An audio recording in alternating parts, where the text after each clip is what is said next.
ವಾರ್ತೆಗಳ ಪ್ರಾಯೋಜಕರು ಶ್ರೀ ರಾಘವೇಂದ್ರ ತುಪ್ಪ, ಶ್ರೀ ರಾಘವೇಂದ್ರ ಘೀ. ಸಂಪರ್ಕಿಸಿ Paramount electricals, dealers in all kinds of electricals goods, fans and LED products, near Mahavir Chowk, Loharwadi, MG road, Raichur.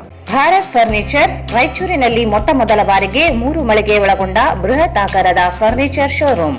CPS complex, opposite Shiva Mandir, Patel Road, Raichur. Raichur's biggest jewel palace. All types of jewelries available in only KTB Jewel Palace. Visit KTB Jewel Palace, Udayanagar, Station Road, Raichur.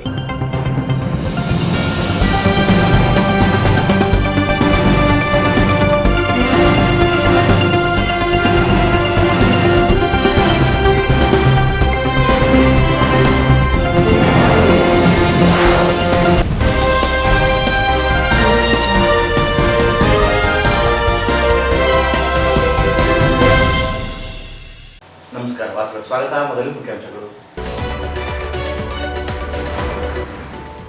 ಜಿಲ್ಲೆಯಲ್ಲಿ ಕಾನೂನು ಸುವ್ಯವಸ್ಥೆ ಹದಗೆಡದಂತೆ ಎಚ್ಚರಿಕೆ. ಅಕ್ರಮದಲ್ಲಿ ಪೊಲೀಸರು ಭಾಗಿಯಾದರೆ ಕ್ರಮ. IGP ಹರ್ಷ. ದೇವದುರ್ಗ ಶಾಸಕಿ ಮನೆಗೆ ನುಗ್ಗಿ ಬೆದರಿಕೆ. ಆರೋಪಿಗಳನ್ನು ಬಂಧಿಸದಿದ್ದರೆ ಜಿಲ್ಲಾ ಉತ್ಸವದಲ್ಲಿ ಕಪ್ಪು ಪಟ್ಟಿ ಪ್ರದರ್ಶನ. ಎಂ ವಿರೂಪಾಕ್ಷಿ.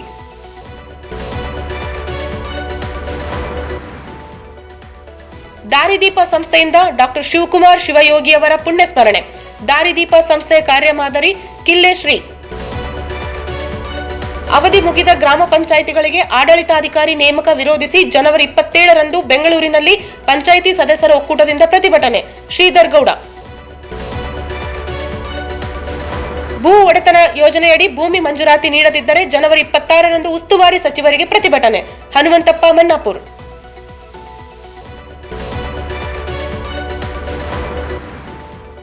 ಶರಣರ ಚಿಂತನೆಗಳು ಇಂದಿನ ಪೀಳಿಗೆಗೆ ಅವಶ್ಯ. ಜ್ಞಾನಾನಂದ ಸ್ವಾಮೀಜಿ.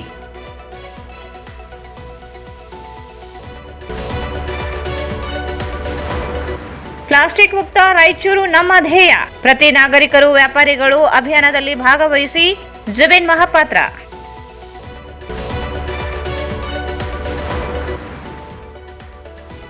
ನಗರದ LBS ಬಡಾವಣೆಯಲ್ಲಿ ನಿಜ ಶರಣ ಅಂಬಿಗರ ಚೌಡಯ್ಯ ಜಯಂತಿ ಭಾವಚಿತ್ರ ಮೆರವಣಿಗೆ.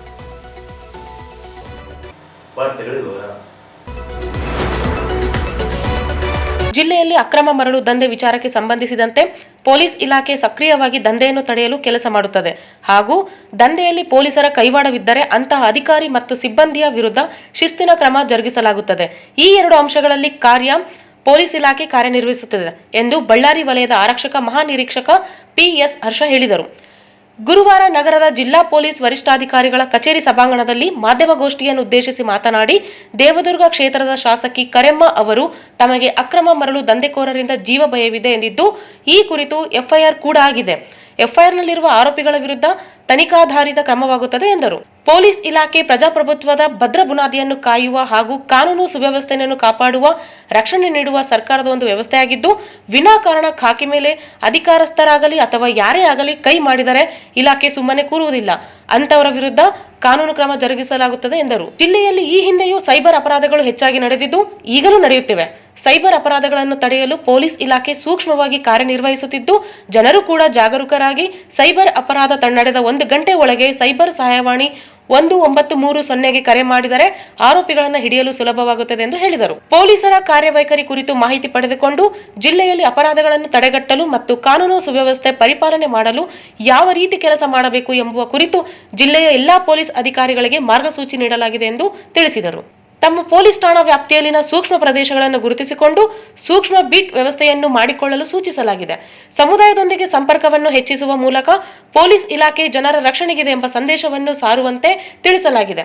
ಅಪರಾಧ ಪ್ರಕರಣಗಳಲ್ಲಿ ಭಾಗಿಯಾದ ವ್ಯಕ್ತಿಗಳ ಮೇಲೂ ನಿಗಾ ಇಡುವಂತೆ ನಿರ್ದೇಶನ ನೀಡಲಾಗಿದೆ ಎಂದರು. ಪೊಲೀಸರ ಮನೋಸ್ಥೈರ್ಯ ಹೆಚ್ಚಿಸಲು, ಕೆಲಸದ ಒತ್ತಡ ಕಡಿಮೆ ಮಾಡುವ ಮತ್ತು ಸಕ್ರಿಯವಾಗಿ ಕೆಲಸ ಮಾಡುವ ಯೋಜನೆಯನ್ನು ರೂಪಿಸಲಾಗುತ್ತದೆ. ವೈಯಕ್ತಿಕ ಸಮಸ್ಯೆಗಳ ಕುರಿತು ಪ್ರತಿ ತಿಂಗಳು ಪೊಲೀಸರ ವೆಲ್ಫೇರ್ ರೋಲ್ ಕಾಲ್ ಮಾಡಲು ಹಾಗೂ ಪೊಲೀಸರ ಕುಟುಂಬದಲ್ಲಿರುವ ಮಕ್ಕಳು, ನಿರುದ್ಯೋಗಿಗಳು ಹಾಗೂ ಇತರರಿಗೆ ಸರ್ಕಾರದ ಸೌಲಭ್ಯಗಳನ್ನು ಒದಗಿಸುವ ವಿಶಿಷ್ಟ ವ್ಯವಸ್ಥೆಯನ್ನೂ ಮಾಡಲು ತೀರ್ಮಾನಿಸಲಾಗಿದೆ ಎಂದು ಹೇಳಿದರು. ಮಹಾನಿರೀಕ್ಷಕರಾಗಿ ಪ್ರಭಾವ ವಹಿಸಿದ ನಂತರ ರಾಯಚೂರು ಜಿಲ್ಲೆಗೆ ಇದು ನನ್ನ ಮೊದಲ ಅಧಿಕೃತ ಭೇಟಿ. ಹಾಗಾಗಿ ಆ ಹಿನ್ನೆಲೆಯಲ್ಲಿ ಈ ದಿನ ಬೆಳಗ್ಗೆ ನಮ್ಮ ಸಿಬ್ಬಂದಿಯವರ ಒಂದು ಕವಾಯತನ್ನು ವೀಕ್ಷಿಸಿ ನಮ್ಮೆಲ್ಲ ಅಧಿಕಾರಿ ವರ್ಗದವರೊಂದಿಗೆ ವಿಚಾರ ವಿನಿಮಯ ಮಾಡಿ ಸಿಬ್ಬಂದಿಯವರ ಏನು ನಮ್ಮ ಜಿಲ್ಲಾ ಕವಾಯತು ಪೊಲೀಸ್ ಅಧಿಕಾರಿ ಮತ್ತು ಸಿಬ್ಬಂದಿಯವರಿದ್ದ ಜಿಲ್ಲಾ ಪೊಲೀಸ್ ಕವಾಯತಿನಲ್ಲಿ ಮುಂದಿನ ದಿನಗಳಲ್ಲಿ ಪೊಲೀಸ್ ಕಾರ್ಯವೈಖರಿ ಯಾವ ರೀತಿ ಇರಬೇಕು ಅನ್ನೋದ್ರ ಬಗ್ಗೆ ಒಂದು ನಿಖರವಾದ ಮಾರ್ಗಸೂಚಿ ನೀಡಲಾಯಿತು. ಇದರಲ್ಲಿ ಪ್ರಮುಖ ಅಂಶಗಳೇನೆಂದರೆ ಕಾನೂನು ಸುವ್ಯವಸ್ಥೆ ಪರಿಪಾಲನೆ ನಮ್ಮ ಇಲಾಖೆಯ ಬಹಳ ಪ್ರಮುಖ ಹಾಗೂ ಆದ್ಯ ಕರ್ತವ್ಯ ಆಗಿರುತ್ತೆ. ಹಾಗಾಗಿ ಠಾಣಾ ಮಟ್ಟದಲ್ಲಿ ನಿಯೋಜನೆ ಅತಿ ಹೆಚ್ಚಿನಲ್ಲಿ ನಿಯೋಜನೆಗೆ ಸಿದ್ಧವಿರುವ ಸಿಬ್ಬಂದಿ ಇರೋ ಥರ ಪ್ರತಿ ಠಾಣಾಧಿಕಾರಿ ನೋಡ್ಕೊಳ್ಬೇಕು ಅನ್ನೋ ಪ್ರಮುಖ ಅಂಶ. ಏನಾಗ್ತದೆ, ನಮಗೆ ಡಿಪ್ಲಾಯ್ಮೆಂಟ್ಗೆ ಅರ್ಜೆಂಟಾಗಿ ಲ್ಯಾಂಡ್ ಆರ್ಡರ್ ಬೇಕು ಅಂದರೆ ಕೆಲವು ಸಲ ಸಿಗಲ್ಲ. ಸೊ ಇದನ್ನು ಠಾಣಾಧಿಕಾರಿಯವರು ಕರ್ತವ್ಯಗಳನ್ನ ನಿಯೋಜಿಸಬೇಕಾದ್ರೆ ಯೋಚನೆ ಮಾಡಿ ಅತಿ ಹೆಚ್ಚಿನ ಸಂಖ್ಯೆಯಲ್ಲಿ ಕಾನೂನು ಸುವ್ಯವಸ್ಥೆಗೆ ನಿಯೋಜನೆಗೆ ಲಭ್ಯವಾಗೋ ಥರ ನೋಡ್ಕೊಳ್ಳಿ ಅನ್ನೋದು ಪ್ರಥಮ ಸೂಚನೆ. ಎರಡನೇದು, ಠಾಣೆಯಲ್ಲಿ ಸ್ಪಷ್ಟವಾದ ಬ್ರೀಫಿಂಗ್ ಆಗಬೇಕು. ಪ್ರತಿಯೊಬ್ಬ ಸಿಬ್ಬಂದಿಗೂ ಅವರ ಠಾಣೆಗಳಲ್ಲಿ ಠಾಣಾ ವ್ಯಾಪ್ತಿಯಲ್ಲಿ ಯಾವ್ಯಾವ ಥರದ ಸೂಕ್ಷ್ಮ ಪ್ರದೇಶಗಳಿದ್ದಾವೆ, ಅದು ಕೋಮು ವಿಚಾರದಲ್ಲಿ ಸೂಕ್ಷ್ಮವಾಗಿರಬಹುದು, ಮಹಿಳಾ ಮಕ್ಕಳ ಮೇಲೆ ಆಗ್ತಿರುವ ಕೆಲವು ಪ್ರಕರಣಗಳ ಬಗ್ಗೆ ಸೂಕ್ಷ್ಮ ಪ್ರದೇಶಗಳಾಗಿರ್ಬೋದು, ಅಥವಾ ಬೇರೆ ಯಾವುದೇ ರೀತಿ ಸಂಘಟಿತ ಅಪರಾಧಗಳ ಕುರಿತಾಗಲಿ, ಸರಗಾಳತನದ ಬಗ್ಗೆ ಆಗಲಿ, ಈ ಥರ ಅವರ ಠಾಣಾ ಮ್ಯಾಪ್ನ ಹಿಡಿದು ಸೂಕ್ಷ್ಮ ಪ್ರದೇಶಗಳನ್ನ ಗುರುತಿಸಿ ಆ ಸೂಕ್ಷ್ಮ ಪ್ರದೇಶಗಳಿಗೆ ಸೂಕ್ತವಾದ ಬೀಟ್ ವ್ಯವಸ್ಥೆ, ನಾಕಾ ವ್ಯವಸ್ಥೆ ಇದನ್ನು ಮಾಡಬೇಕು ಅಂತ ತಿಳಿಸಲಾಯಿತು. ಹಾಗೆ ಸಮುದಾಯದೊಂದಿಗೆ ಸಂಪರ್ಕ ಠಾಣಾ ಹಂತದಿಂದ ಹಿಡಿದು ಜಿಲ್ಲಾ ಹಂತದವರೆಗೂ ಸಮುದಾಯದೊಂದಿಗೆ ಪೊಲೀಸ್ ಇಲಾಖೆಯ ಸಂಪರ್ಕ ಹೆಚ್ಚಾಗಬೇಕು. ಈಗ ಘನ ಸರ್ಕಾರದ ನಿರ್ಧಾರದಂತೆ ಮನೆ ಮನೆಗೆ ಪೊಲೀಸ್ ಈ ಒಂದು ಕಾರ್ಯಕ್ರಮ ಯಶಸ್ವಿಯಾಗಿ ನಡೀತಾ ಇದೆ. ಅದನ್ನು ಈ ಜಿಲ್ಲೆಯ ಅಂಕಿಅಂಶಗಳನ್ನು ನಾನು ನೋಡಿದ್ದೀನಿ. ಭಾಳ ಒಳ್ಳೆಯ ಕೆಲಸ ಆಗ್ತಾಯಿದೆ. ಹಾಗೆಯೇ ಈ ಅಪರಾಧ ತಡೆ ಮತ್ತು ಪತ್ತೆ ಬಗ್ಗೆ ಬಹಳ ವಿವರವಾಗಿ ನಾವು ವಿಚಾರ ವಿನಿಮಯ ಮಾಡಿದ್ದಾಯಿತು. ತಡೆ ಮಾಡಬೇಕು ಅಂದರೆ ನಮಗೆ ಬಹಳ ಹೋಮ್ವರ್ಕ್ ಮಾಡಬೇಕಾಗ್ತದೆ ಪೊಲೀಸ್ ಇಲಾಖೆ. ಅಂದರೆ ಯಾರು ಸ್ವತ್ತು ಕಳವುಗಳಲ್ಲಿ ಈ ಹಿಂದೆ ಯಾರು ಆರೋಪಿಗಳಿದ್ದಾರೆ, ಮನೆಗಾಳತನ ಮಾಡೋರು ಯಾರು, ಸರಗಾಳತನ ಮಾಡೋರು ಯಾರು, ಈ ಥರ ಅವರ ಈಗಿನ ಆಗು ಹೋಗುಗಳೇನು, ಲಾಸ್ಟ್ ಟೈಮ್ ನಾವು ಅರೆಸ್ಟ್ ಮಾಡಿದ ಮೇಲೆ ಯಾರು ಬೇಲ್ ಕೊಡಿಸಿದ್ದು, ಬೇಲ್ ಕೊಟ್ಟ ಮೇಲೆ ಆತನ ಚಲನವಲನ ಏನು, ಇವಾಗಿನ ಸಹಭಾಗಿಗಳು ಯಾರು, ಅವ್ರು ಓಡಾಡೋ ವೆಹಿಕಲ್ ಯಾವುದು, ಬ್ಯಾಂಕ್ ಅಕೌಂಟ್ ಯಾವುದು, ಈ ಥರ ಬಹಳ ಲೇಯರ್ಡ್ ಇನ್ಫಾರ್ಮೇಷನ್ಸ್ನ ಕಲೆಕ್ಟ್ ಮಾಡಬೇಕು ಅಂತ ನಾವು ತಿಳಿಸಿದ್ವಿ. ಹಾಗೆಯೇ ಬರೀ ಕ್ರೈಮ್ ಸ್ಕ್ವಾಡ್ ಅಂತ ಏನು ಠಾಣೆಯಲ್ಲಿರುತ್ತೆ ಅವ್ರಿಗೆ ಮಾತ್ರ ಜವಾಬ್ದಾರಿ ಅಲ್ಲ, ಎಲ್ಲರಿಗೂ ಇದು ನಿಖರವಾದ ಮಾಹಿತಿ ಇರಬೇಕು. ಆಮೇಲೆ ಸಾರ್ವಜನಿಕರು ಏನು 112 ಫೋನ್ ಮಾಡಿ ಹೇಳೋದಾಗಲಿ, ಬೇರೆ ಯಾವುದೇ ರೀತಿ ಪೊಲೀಸ್ ಠಾಣೆಗೆ ಮಾಹಿತಿಗಳನ್ನ ಕೆಲವು ತಲುಪಿಸ್ತಾರೆ, ಅನಾನಿಮಸ್ ಆಗೂ ತಲುಪಿಸ್ತಾರೆ. ಅದ್ರ ಬಗ್ಗೆ ಬಹಳ ಸೀರಿಯಸ್ ಆಗಿ ಎನ್ಕ್ವೈರಿಗಳಾಗಿ ಈ ಏನು ಅಪರಾಧಿಕ ಪ್ರಕರಣಗಳಲ್ಲಿ ಪಾಲ್ಗೊಂಡ ವ್ಯಕ್ತಿಗಳ ಬಗ್ಗೆ ನಿಖರವಾದ ಒಂದು ಚಿತ್ರಣ ಇರಬೇಕು ಅಂತ ನಾವು ನಮ್ಮ ಅಧಿಕಾರಿ ಮತ್ತು ಸಿಬ್ಬಂದಿಯವರಿಗೆ ಸೂಚನೆಗಳನ್ನ ನೀಡಿದ್ವಿ.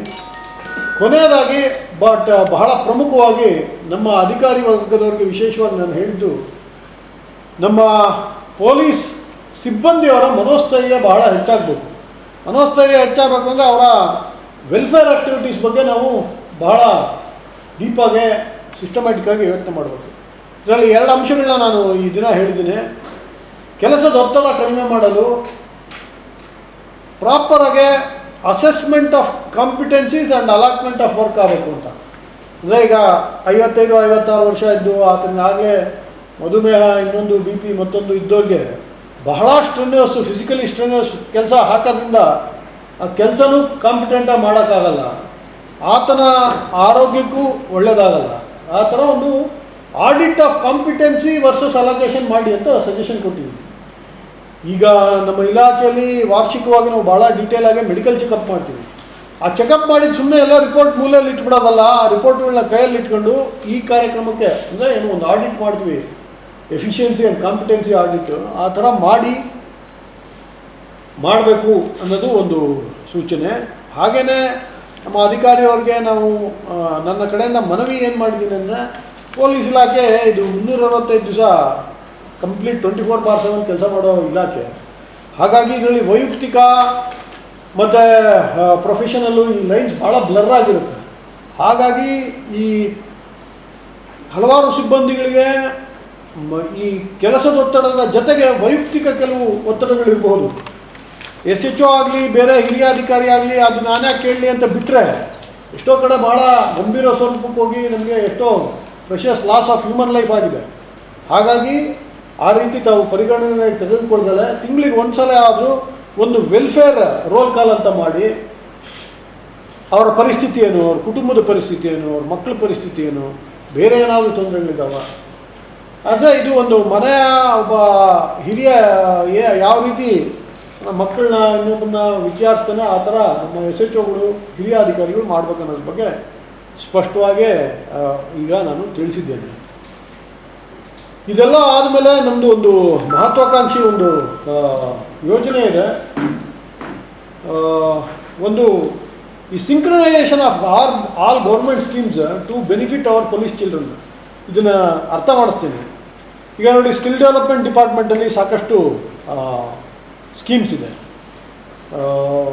ಅದರಲ್ಲಿ ಸಾಕಷ್ಟು ಟ್ರೇಡ್ ಸ್ಕಿಲ್ಸ್ ಇದೆ. ನಮ್ಮಲ್ಲಿ ಯೂಶ್ವಲಿ ಏನಾಗುತ್ತೆ, ಸಿಬ್ಬಂದಿ 24 hours ಮನೆಯಲ್ಲಿರಲ್ಲ, ಎಲ್ಲೋ ಬಿದ್ದು ಏನೋ ಕೆಲಸ ಮಾಡ್ತಾ ಇರ್ತಾರೆ, ಕೆಲಸದಲ್ಲಿ ಆ ತೊಳಲಾಟದಲ್ಲಿರ್ತಾರೆ. Usually there is a trend of dropping out of police children at certain stages. ಅಂದರೆ ಅದು ಕೆಲವು ವಿಚಾರಗಳಲ್ಲಿ 10ನೇ ಕ್ಲಾಸ್ನಲ್ಲೇ ಡ್ರಾಪ್ಔಟ್ ಆಗಿರ್ತಾರೆ, ಕೆಲವರು 12th ಡ್ರಾಪ್ಔಟ್ ಆಗಿರ್ತಾರೆ. ಈ ನಮ್ಮ ಸಿಬ್ಬಂದಿಗೆ ಈ ಸಂದರ್ಭದಲ್ಲಿ SP ಅರುಣಾಂಶು ಗಿರಿ ಸೇರಿದಂತೆ ಅನೇಕರು ಇದ್ದರು. ದೇವದುರ್ಗ ಶಾಸಕಿ ಜಿ ಕರ್ಯಮ್ಮ ನಾಯಕ್ ಮನೆಗೆ ನುಗ್ಗಿ ಅಕ್ರಮ ಮರಳು ದಂಧೆಕೋರರು ಜೀವ ಬೆದರಿಕೆ ಹಾಕಿರುವ ಆರೋಪಿಗಳನ್ನು ಬಂಧಿಸದೇ ಇದ್ದರೆ ಫೆಬ್ರವರಿ 5ರಿಂದ 3 ದಿನ ನಡೆಯುವ ಜಿಲ್ಲಾ ಉತ್ಸವದಲ್ಲಿ ಜೆಡಿಎಸ್ನಿಂದ ಕಪ್ಪುಪಟ್ಟಿ ಪ್ರದರ್ಶನ ನಡೆಸುವುದಾಗಿ ಜೆಡಿಎಸ್ ಜಿಲ್ಲಾಧ್ಯಕ್ಷ ಎಂ ವಿರೂಪಾಕ್ಷಿ ಹೇಳಿದರು. ಅವರು ಇಂದು ಮಾಧ್ಯಮಗೋಷ್ಠಿಯನ್ನು ಉದ್ದೇಶಿಸಿ ಮಾತನಾಡಿ, ದೇವದುರ್ಗದಲ್ಲಿ ಅಕ್ರಮ ಮರಳು ದಂಧೆ ಕಡಿವಾಣವೇ ಇಲ್ಲದಂತಾಗಿದೆ. ಪೊಲೀಸರೇ ಅಕ್ರಮ ಮರಳು ದಂಧೆಗೆ ರಕ್ಷಕರಾಗಿದ್ದಾರೆ. ಪ್ರತಿ ಠಾಣೆಗಳಿಂದ ಅಕ್ರಮ ಲಾರಿ, ಟಿಪ್ಪರ್, ಟ್ರ್ಯಾಕ್ಟರ್ಗಳಿಂದ ಹಣ ವಸೂಲಿ ಮಾಡಿ PSIನಿಂದ ಹಿಡಿದು SPಯವರೆಗೆ ಹಣ ಹಂಚಲಾಗುತ್ತಿದೆ ಎಂಬ ಆರೋಪವಿದೆ. ಪೊಲೀಸರ ಭಯವೇ ಇಲ್ಲದಂತಾಗಿರುವುದರಿಂದ ಶಾಸಕರ ಮನೆಗೆ ಹೋಗಿ ಬೆದರಿಕೆ ಹಾಕುವ ಮಟ್ಟಿಗೆ ಅಕ್ರಮ ದಂಧೆ ಬೆಳೆದು ಜಿಲ್ಲಾಡಳಿತ ಯಂತ್ರಾಂಗದ ವೈಫಲ್ಯವೇ ಕಾರಣ ಎಂದು ಆರೋಪಿಸಿದರು. ಜಿಲ್ಲೆಯಲ್ಲಿ ಈಗಾಗಲೇ ಅಕ್ರಮ ಮರಳು ದಂಧೆಗೆ ಮಾನ್ವಿಯಲ್ಲಿ VA ಎಂಬ ಜೀವ ಬಲಿಯಾಗಿದೆ. ಪೊಲೀಸ್ ಪೇದೆ ಮೇಲೆ ವಾಹನ ಹತ್ತಿಸಿ ಕೊಲೆಗೂ ಪ್ರಯತ್ನ ನಡೆದಿತ್ತು. ಆದರೂ ಯಾವುದೇ ನಿಯಂತ್ರಣ ವ್ಯವಸ್ಥೆಯೇ ಇಲ್ಲದೆ ಹೋಗಿದೆ. ಪೊಲೀಸರು ಮನಸ್ಸು ಮಾಡಿದರೆ ಒಂದೇ ತಾಸಿನಲ್ಲಿ ಅಕ್ರಮ ಮರಳು ದಂಧೆ ತಡೆಯಬಹುದಿದೆ. ಪ್ರತಿ ಠಾಣೆಯಲ್ಲಿ SP ಪೊಲೀಸರು ಕಾರ್ಯನಿರ್ವಹಿಸುತ್ತಾರೆ. ಅವರೇ ಅಕ್ರಮ ಹಣ ವಸೂಲಿಗಾರರಾಗಿದ್ದಾರೆ. ನೂತನವಾಗಿ ಅಧಿಕಾರ ವಹಿಸಿಕೊಂಡಿರುವ SP ಅವರು ಕೂಡಲೇ ಶ್ರೀನಿವಾಸ್ ನಾಯಕ್ ಸೇರಿ ಇತರೆ ಆರೋಪಿಗಳನ್ನು ಬಂಧಿಸಬೇಕು. ಇಲ್ಲದೆ ಹೋದಲ್ಲಿ ಜಿಲ್ಲಾ ಉತ್ಸವದ ಎಲ್ಲ ಕಾರ್ಯಕ್ರಮಗಳಲ್ಲಿಯೂ ಕಪ್ಪುಪಟ್ಟಿ ಪ್ರದರ್ಶನ ನಡೆಸಲಾಗುತ್ತದೆ ಎಂದರು. ದೇವದುರ್ಗ ಶಾಸಕಿ ಪುತ್ರ ಅಕ್ರಮ ಮರಳು ದಂಧೆ ನಡೆಸಿದರೆ ಅವರ ವಿರುದ್ಧವೂ ಕ್ರಮ ಕೈಗೊಳ್ಳಲಿ ಎಂದು ಆರೋಪಿಗಳು ತಮ್ಮನ್ನು ರಕ್ಷಿಸಿಕೊಳ್ಳಲು ಇಲ್ಲಸಲ್ಲದ ಆರೋಪ ಮಾಡುತ್ತಿದ್ದಾರೆ. ಶಾಸಕಿ ಕರ್ಯಮ್ಮ ಪ್ರಾರಂಭದಿಂದಲೂ ಅಕ್ರಮ ಮರಳು ದಂಧೆಯ ವಿರುದ್ಧ ಹೋರಾಟ ಮಾಡುತ್ತಲೇ ಬಂದಿದ್ದಾರೆ. ಅವರ ತೇಜೋವಧೆ ಮಾಡಲು ಸುಳ್ಳು ಆರೋಪ ಮಾಡಲಾಗುತ್ತಿದೆ ಎಂದರು. ಉಸ್ತುವಾರಿ ಸಚಿವರ ಹಿಂಬಾಲಕರೇ ಅಕ್ರಮ ಮರಳು ದಂಧೆಯಲ್ಲಿ ಇದ್ದಾರೆ. ಅಕ್ರಮ ಮರಳು ದಂಧೆಯಲ್ಲಿ ಭಾಗಿಯಾಗಿ FIR ದಾಖಲಾಗಿದ್ದರೂ ಆರೋಪಿ ಶ್ರೀನಿವಾಸ್ ನಾಯಕ್ ಪ್ರೆಸ್ ಮೀಟ್ ನಡೆಸುತ್ತಾರೆ. ಪೊಲೀಸರು ಬಂಧಿಸುವುದಿಲ್ಲ ಎಂದಾದರೆ ಕಾನೂನು ವ್ಯವಸ್ಥೆ ಯಾವ ಹಂತಕ್ಕೆ ಬಂದಿದೆ ಎನ್ನುವುದಕ್ಕೆ ನಿದರ್ಶನ ಎಂದರು. SPಯವರೇ ಅಕ್ರಮ ಮರಳು ಟಿಪ್ಪರ್ ಬಳಿ ಹೋಗಬೇಡಿ ಎಂದು ಸಲಹೆ ನೀಡುತ್ತಾರೆ. ಕೂಡಲೇ IGP ಅವರು ಆರೋಪಿಗಳನ್ನು ಬಂಧಿಸಿ ಎಲ್ಲ ಅಕ್ರಮ ಮರಳು ದಂಧೆ ಕಡಿವಾಣ ಹಾಕಬೇಕೆಂದರು. ಹಲವಾರು ಸಲ ಪತ್ರಿಕೆಯಲ್ಲಿ ನಾವು ಮಾತಾಡಿದ್ವಿ. ಮೊನ್ನೆ ನಡೆದಿರ್ತಕ್ಕಂಥ ಅಹಿತಕರವಾದಂಥ ಘಟನೆ ಬಗ್ಗೆ ನಾವು ಮುಂದೆ ಮಾತಾಡಬೇಕಂತೇಳಿ ಗೋಷ್ಠಿಯನ್ನು ಕರೆದಿದ್ವಿ. ದೇವದುರ್ಗ ತಾಲೂಕಿನಲ್ಲಿ ಮರಳು ಮಾಫಿಯಾ ದಂಧೆಕೋರರು ಒಬ್ಬ ಜನಪ್ರತಿನಿಧಿಯ ಮನೆಗೆ ನುಗ್ಗಿ ಗಲಾಟೆ ಮಾಡಿ ನಮಗೆ ನೀವು ಯಾವುದೇ ಕಾರಣಕ್ಕೆ ತೊಂದರೆ ಕೊಡಬಾರದು, ನಾವು ಇಲ್ಲಿಗಲ್ ಆಗಿ ಉಸ್ಕನ್ನು ಹೊಡ್ಕೊಳ್ತೀವಿ, ಯಾವುದೇ ರೀತಿಯಲ್ಲಿ ನೀನು ಅಡ್ಡ ಬರಬಾರ್ದು ಅಂತಕ್ಕಂಥ ಧಮಕಿ ಹಾಕಿರ್ತಕ್ಕಂಥದ್ದು ಸ್ವತಃ ಶಾಸಕರೇ ಪತ್ರಿಕಾಗೋಷ್ಠಿಯನ್ನು ಮಾಡಿ ಅವರ ಸಂಬಂಧಿಕ ಹನುಮಂತರಾಯ ಅಡ್ವೊಕೇಟ್ ಅವರು ಕೂಡ ಅವ್ರ ಮೇಲೆ ಕೇಸ್ ಮಾಡಿರ್ತಕ್ಕಂಥದ್ದು. ಇದು ಘಟನೆ ನೋಡಿದ್ರೆ ಇಲ್ಲಿ ಕಂಪ್ಲೀಟ್ ಆಗಿ ಪೊಲೀಸ್ ಯಂತ್ರಾಂಗ ಸಂಪೂರ್ಣವಾಗಿ ಕುಸಿದು ಹೋಗಿದೆ ಅನ್ನಲಿಕ್ಕೆ ಇದೊಂದು ಕಾರಣ.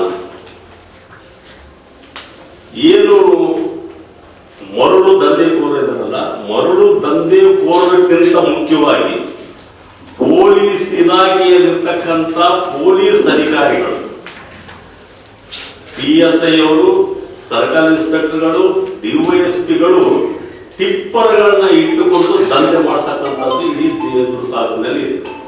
ದೇವದುರ್ಗ ತಾಲೂಕಲ್ಲ, ಇಡೀ ಜಿಲ್ಲೆಯಲ್ಲಿನೇ ಪೊಲೀಸ್ ಅಧಿಕಾರಿಗಳೇ ಆ ಕೆಲಸವನ್ನ ಮಾಡ್ತಕ್ಕಂಥದ್ದು. ಮಾನವಿಯಲ್ಲಿ ಒಬ್ಬ ರೆವಿನ್ಯೂ ಅಧಿಕಾರಿಯನ್ನ ಸಾಯಿಸಿದರು. ಒಬ್ಬ ಪೊಲೀಸ್ ಕಾನ್ಸ್ಟೇಬಲ್ ತಡಿಲಿಕ್ಕೆ ಹೋದಾಗ ಅವನ ಮೇಲೆ ಗಾಡಿ ಏರಿಸಿ ರಾಯಚೂರು ಹಾಸ್ಪಿಟಲ್ ಅಡ್ಮಿಟ್ ಆಗಿದ್ದ, ಬಹಳ ದಿನ ಹಾಸ್ಪಿಟಲ್ ಅಲ್ಲಿ. ಈ ಎಲ್ಲ ಇಷ್ಟು ಘಟನೆಗಳನ್ನು ನೋಡಿದ್ರೆ ಇದಕ್ಕೆ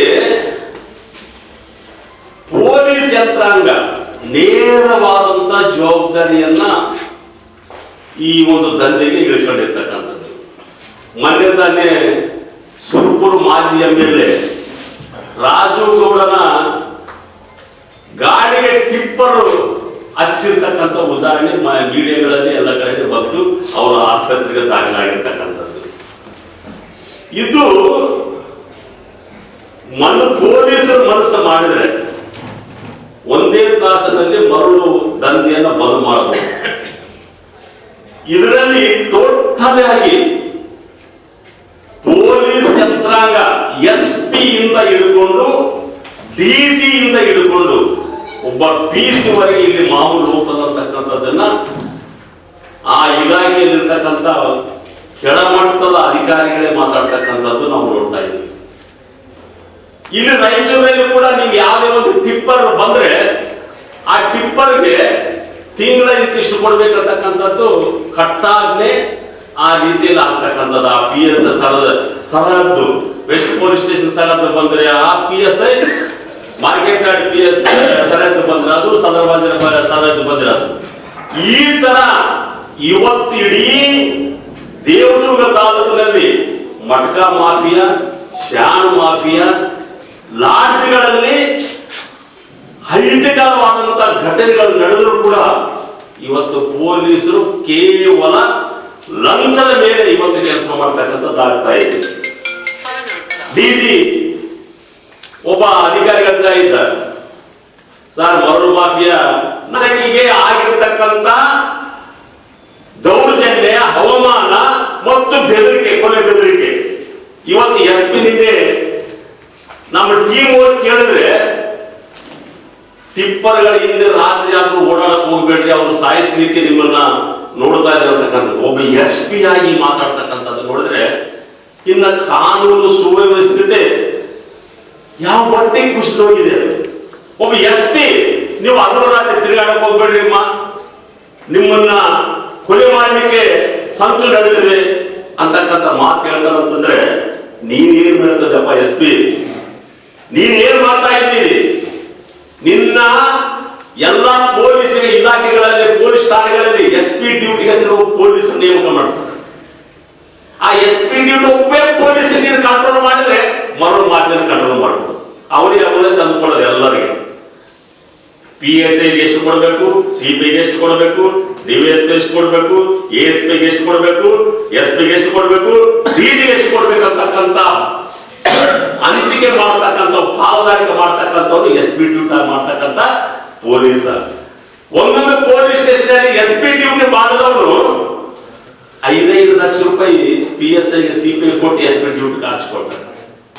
5 ಲಕ್ಷ ಕೊಟ್ಟು SP ಡ್ಯೂಟಿ ಹಾಕ್ಸ್ಕೊಳ್ತಾರೆ ಇವರು. ಯಾಕಂದ್ರೆ ಅಲ್ಲಿ ನಿರಂತರ ಏನಿಲ್ಲ ಅವರು, ಎಲ್ಲೆಲ್ಲಿ ಟಿಪ್ಪರ್ಗಳು ಹೋಗ್ತದ, ಎಲ್ಲೆಲ್ಲಿ ಸ್ಟ್ಯಾಂಡ್ ಅನ್ನ ತಗೊಂಡು ಹೋಗ್ತದ, ಅದನ್ನೆಲ್ಲ ಅಬ್ಸರ್ವ್ ಮಾಡೋದು. ತಿಂಗಳ ದುಡ್ಡು ಈ ಪೊಲೀಸ್. ನಿಮಗೆ ಮಾನ ಮರ್ಯಾದೆ ಏನಾದಿದ್ರೆ ಇಲಾಖೆಗೆ ದಯವಿಟ್ಟು ಈ ದಂಧೆಯನ್ನ ನಿಲ್ಲಿಸಲಿಕ್ಕೆ ಮುಂದಾಗಿ ಅಂತಕ್ಕಂಥ ಒಂದು ಒತ್ತಾಯವನ್ನು ಮಾಡ್ತೀವಿ. ಜಿಲ್ಲಾಡಳಿತ, ಜಿಲ್ಲಾ ಪೊಲೀಸ್ ಯಂತ್ರಾಂಗ ಕೂಡಲೇ ಶ್ರೀನಿವಾಸ್ ನಾಯಕ್ ಅಂಡ್ FIR ಆಗಿರ್ತಕ್ಕಂಥ 7 ಜನರನ್ನ ಕೂಡಲೇ ಬಂಧಿಸಬೇಕು. ಮರಳು ದಂಧೆಯನ್ನ ಸಂಪೂರ್ಣವಾಗಿ ನಿಲ್ಲಿಸಬೇಕು. ಲೀಗಲ್ ಆಗಿ ಏನು ಸುಮಾರು 5-6 ತಿಂಗಳಿಂದ ಟೆಂಡರ್ ಕರೆದ್ರೆ ಟೆಂಡರ್ ಇದಕ್ಕೆ ಲಕೋಟಿಗೆ ಓಪನ್ ಮಾಡ್ತಾ ಇಲ್ಲ. ಕಾರಣ ಏನು? ಟೆಂಡರ್ ಆಗಿದೆ, ಅಪ್ಲಿಕೇಶನ್ಸ್ ಹಾಕಿದ್ದಾರೆ, 5-6 ತಿಂಗಳಿಂದ ಟೆಂಡರ್ ಓಪನ್ ಆಗ್ತಾ ಇಲ್ಲ. ಯಾಕಂತಂದ್ರೆ ಇಲ್ಲಿಗಲ್ ಆಗಿ ನೀವು ಮಾಡ್ಕೊಳ್ರಿ, ಅಕ್ರಮವಾಗಿ ನೀವು ದಂಧೆಯನ್ನ ಮಾಡ್ರಿ ಅಂತೇಳಿ ನೇರವಾಗಿ ಜಿಲ್ಲಾ ಆಡಳಿತ, ಜಿಲ್ಲಾ ಪೊಲೀಸ್ ಯಂತ್ರಾಂಗನೇ ಕುಂತ್ಕೊಂಡು ಮಾಡ್ತಕ್ಕಂಥದ್ದು ನಾವು ನೋಡ್ತಾ ಇದ್ದೀವಿ.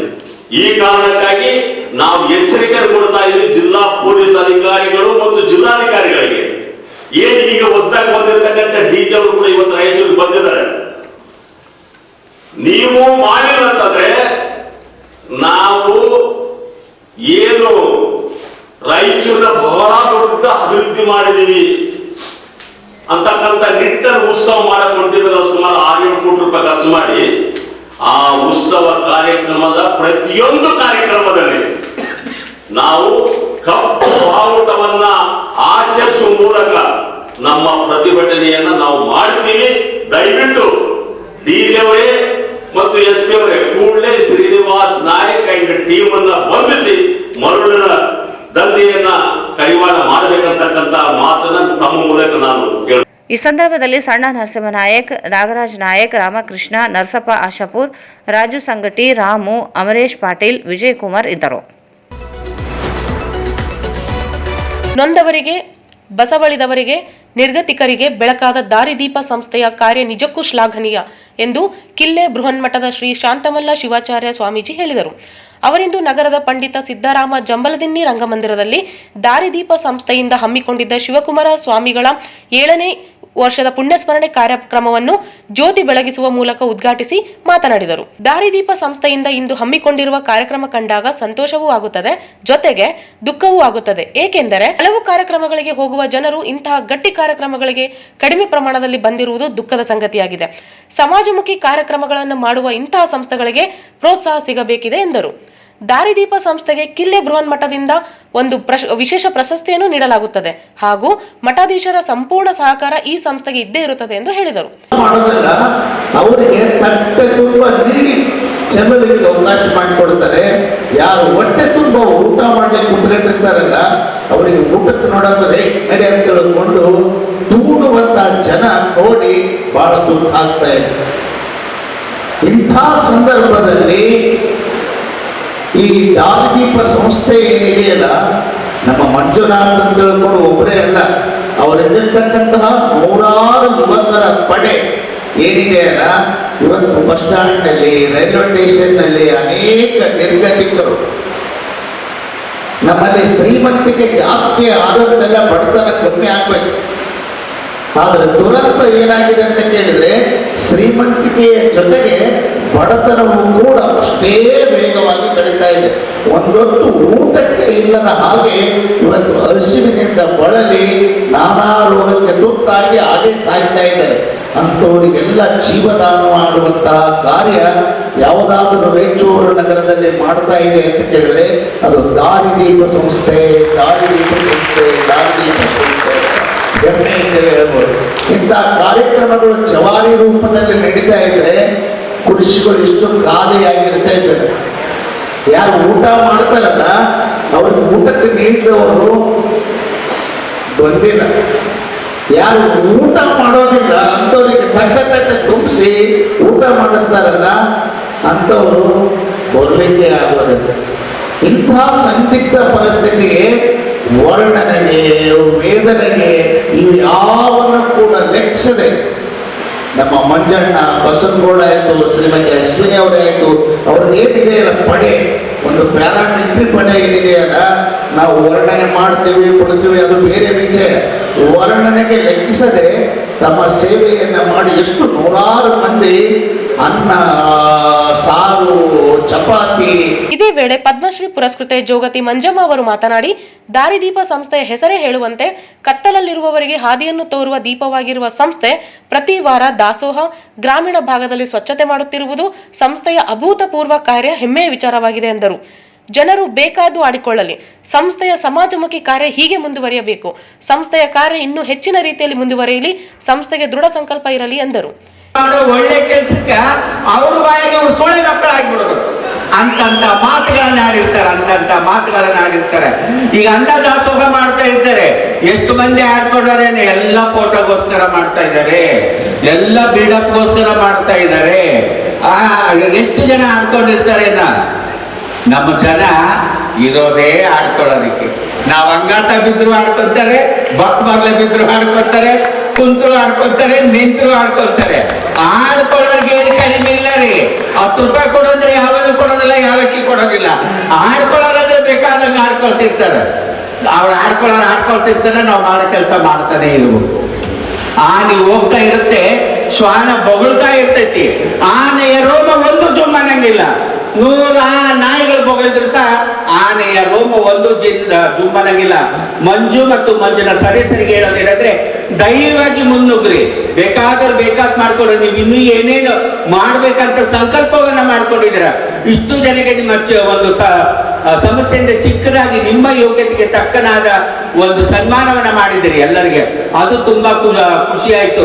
ಒಬ್ಬ ಇವತ್ತು ಗಡಿ ಕಾಯ್ತಕ್ಕಂಥ ಯೋಧನನ್ನ ನಾವೆಲ್ಲರೂ ಇಷ್ಟು ಚೈತನ್ಯದಿಂದ, ಇಷ್ಟು ಸಂತೋಷದಿಂದ, ಇಷ್ಟು ಆರಾಮವಾಗಿ ಕುಂತೀವಿ ಅಂತಂದ್ರೆ ಸಲೀಮಿನಂತ ಯೋಧರು ಅಂತ ಹೇಳೋದಕ್ಕೆ ನನಗೆ ತುಂಬಾ ಖುಷಿ ಆಗುತ್ತೆ. ಅವರು ನಮ್ಮ ದೇಶವನ್ನ ಕಾಯ್ತಕ್ಕಂಥವ್ರು. ಅವರು ಹಗಲು ರಾತ್ರಿ, ಬಿಸಿಲು, ಮಳಿ, ಚಳಿ ಅಂದಂಗೆ ಇವತ್ತು ನಮಗೆ ರಕ್ಷಣೆ ಕೊಡ್ತಾರೆ. ಈ ಸಮಸ್ಯೆ ಮಾಡ್ತಾ ಇರೋದು ಅಂತವ್ರಿಗೆ ಒಳ್ಳೇದಾಗ್ಲಿ ಅಂತಂದು ಹೇಳಿ ಇವತ್ತು ಕರೆದು ವೇದಿಕೆ ಮೇಲೆ ಕುಂದಿರಿಸಿ ಅವ್ರ ಬಗ್ಗೆ 4 ಮಾತುಗಳನ್ನು ಮಾಡ್ತಕ್ಕಂಥದ್ದು ಒಳ್ಳೆಯ ಕೆಲಸ. ಇನ್ನೊಂದು ವಿಚಾರ ಏನಪ್ಪ ಅಂದ್ರೆ, ಸರ್ವಜ್ಞ ಇನ್ನೊಂದು ಮಾತು ಹೇಳ್ತಾನೆ, ಇಲ್ಲಿ ಕುಂತರ್ಗೂ ಅರ್ಥ ಹೇಳೋದು ನಾನು. ನಿಮ್ಮ ಮನಸ್ಸಿನಲ್ಲಿ ಏನೇನು ಕೆಲಸ ಮಾಡ್ಬೇಕು ಅನ್ಕೊಂಡಿದ್ದೀರೋ ಧೈರ್ಯವಾಗಿ ಮುನ್ನುಗ್ರಿ. ಮಕ್ಕಳೆಲ್ಲ ಇದ್ದಾರೆ ಇಲ್ಲಿ, ಶಾಲಾ ಕಾಲೇಜು ಮಕ್ಕಳೆಲ್ಲ ಇದ್ದಾರೆ. ಮಕ್ಕಳಿಗೂ ಹೇಳೋದು ಅಷ್ಟೇ ನಾನು, ಯಾರಿಗೂ ಅದರಕ್ಕೆ ಹೋಗ್ಬೇಡ್ರಿ, ಯಾರಿಗೂ ನೀವು ಅಂಜೋದಕ್ಕೆ ಹೋಗ್ಬೇಡ್ರಿ. ನಮ್ಮ ದುಡ್ಡು, ನಮ್ಮ ಮನೆ, ನಮ್ಮ ಮಾತು. ಬಡವರ ಸೇವೆ ಮಾಡಬೇಕು. ಅದಕ್ಕೆ ಪ್ರೇರಣೆಯನ್ನು ಪಡೆದಂದ್ರೆ ಶಿವಕುಮಾರ ಸ್ವಾಮೀಜಿಗಳಂತೇಳಿ ಅವರ ಮನಸ್ಸಿನಲ್ಲಿ ಹುಟ್ಟಿ 7 ವರ್ಷದ ಕೆಳಗಡೆ ಈ ಒಂದು ಕಾರ್ಯಕ್ರಮವನ್ನು ಯಶಸ್ವಿಯಾಗಿ ದಾರಿದೀಪ ಸಂಸ್ಥೆ ನಡೆಸ್ಕೊಂಡು ಬರ್ತಾ ಇದೆಯಲ್ಲ, ಇದು ದೊಡ್ಡ ಸಾಧನೆ ಅಂತ ಹೇಳಿ ಇವತ್ತು ಹೇಳ್ಬೇಕು. ಮಂಜುನಾಥನ ಬಗ್ಗೆ ಹೇಳ್ಬೇಕಪ್ಪ ಅಂದ್ರೆ, ಅವ ನಮ್ಮ ತಮ್ಮ, ನಿಸ್ವಾರ್ಥ ಸೇವೆಯಿಂದ ರಾಯಚೂರು ಜನತೆಗೆ, ಬಡವರಿಗೆ ಸೇವೆ ಮಾಡತಕ್ಕಂಥ ನಿಷ್ಕಲ್ಮಶವಾದ ಮನಸ್ಸಿರತಕ್ಕಂಥ ಮಂಜುನಾಥ, ದಯಮಾಡಿ ನೀನು ಏನು ಸ್ಟೇಜಿಂದ ನಿಂತು ಬಹಳಷ್ಟು ಕಷ್ಟ ಪಡ್ತಾ ಇದೀಯ. ಯಾರು ಏನು ಅನ್ಕೋತಾರ ಏನಿಲ್ಲ ಅಂತೇಳಿ ನೀನು ಸ್ಟೇಜ್ ಮೇಲೂ ಬರ್ತಾ ಇಲ್ಲ. ಆದ್ರೆ ಹೇಳ್ತೀನಿ, ಮುಂದಿನ ದಿನಗಳಲ್ಲಿ ಒಂದು ದೊಡ್ಡ ಮಟ್ಟಕ್ಕೆ ನೀನು ಹೋಗ್ತದೆ ಅಂತೇಳಿ ಈ ವೇದಿಕೆ ಮುಖಾಂತರ ನಾನು ಮನಸ್ಪೂರ್ವಕವಾಗಿ ಹೇಳ್ತಾ ಇದ್ದೇನೆ. ಇವತ್ತು 2 ಬಾರಿ ನಗರಸಭೆ ಸದಸ್ಯ ನಾನು, ಹರೀಶ್ ನಾಡಗೌಡ ಅಂತೇಳಿ ವಾರ್ಡ್ ನಂಬರ್ 16. ಯಾಕಂದ್ರೆ ಇಲ್ಲಿ ಬಂದಿರತಕ್ಕಂಥವ್ರು ಬೇರೆ ಬೇರೆ ಊರು,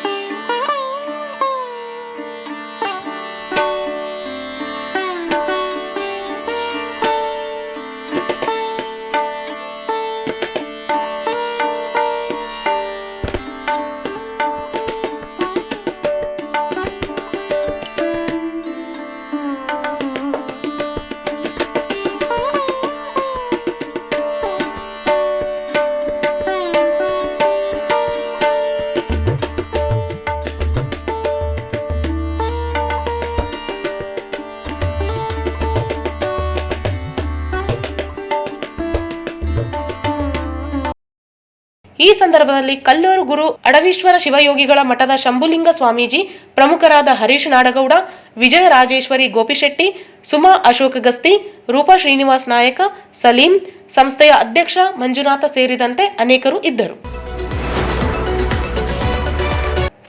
ಅವಧಿ ಮುಗಿದಿರುವ ಗ್ರಾಮ ಪಂಚಾಯಿತಿಗಳಿಗೆ ಸರ್ಕಾರ ಆಡಳಿತ ಅಧಿಕಾರಿ ನೇಮಕಾತಿ ಆದೇಶ ನೀಡಿದೆ. ಆದರೆ ಕರ್ನಾಟಕ ಗ್ರಾಮ ಸ್ವರಾಜ್ ಮತ್ತು ಪಂಚಾಯತ್ ರಾಜ್ ಅಧಿನಿಯಮ 1993 ಪ್ರಕರಣ 8(1) BI ರ ಅನ್ವಯ ಚುನಾಯಿತ ಆಡಳಿತ ಸಮಿತಿಯನ್ನು ಮುಂದುವರಿಸಲು ಅವಕಾಶವಿದ್ದು ಸರ್ಕಾರ ಅವಕಾಶ ನೀಡಬೇಕು.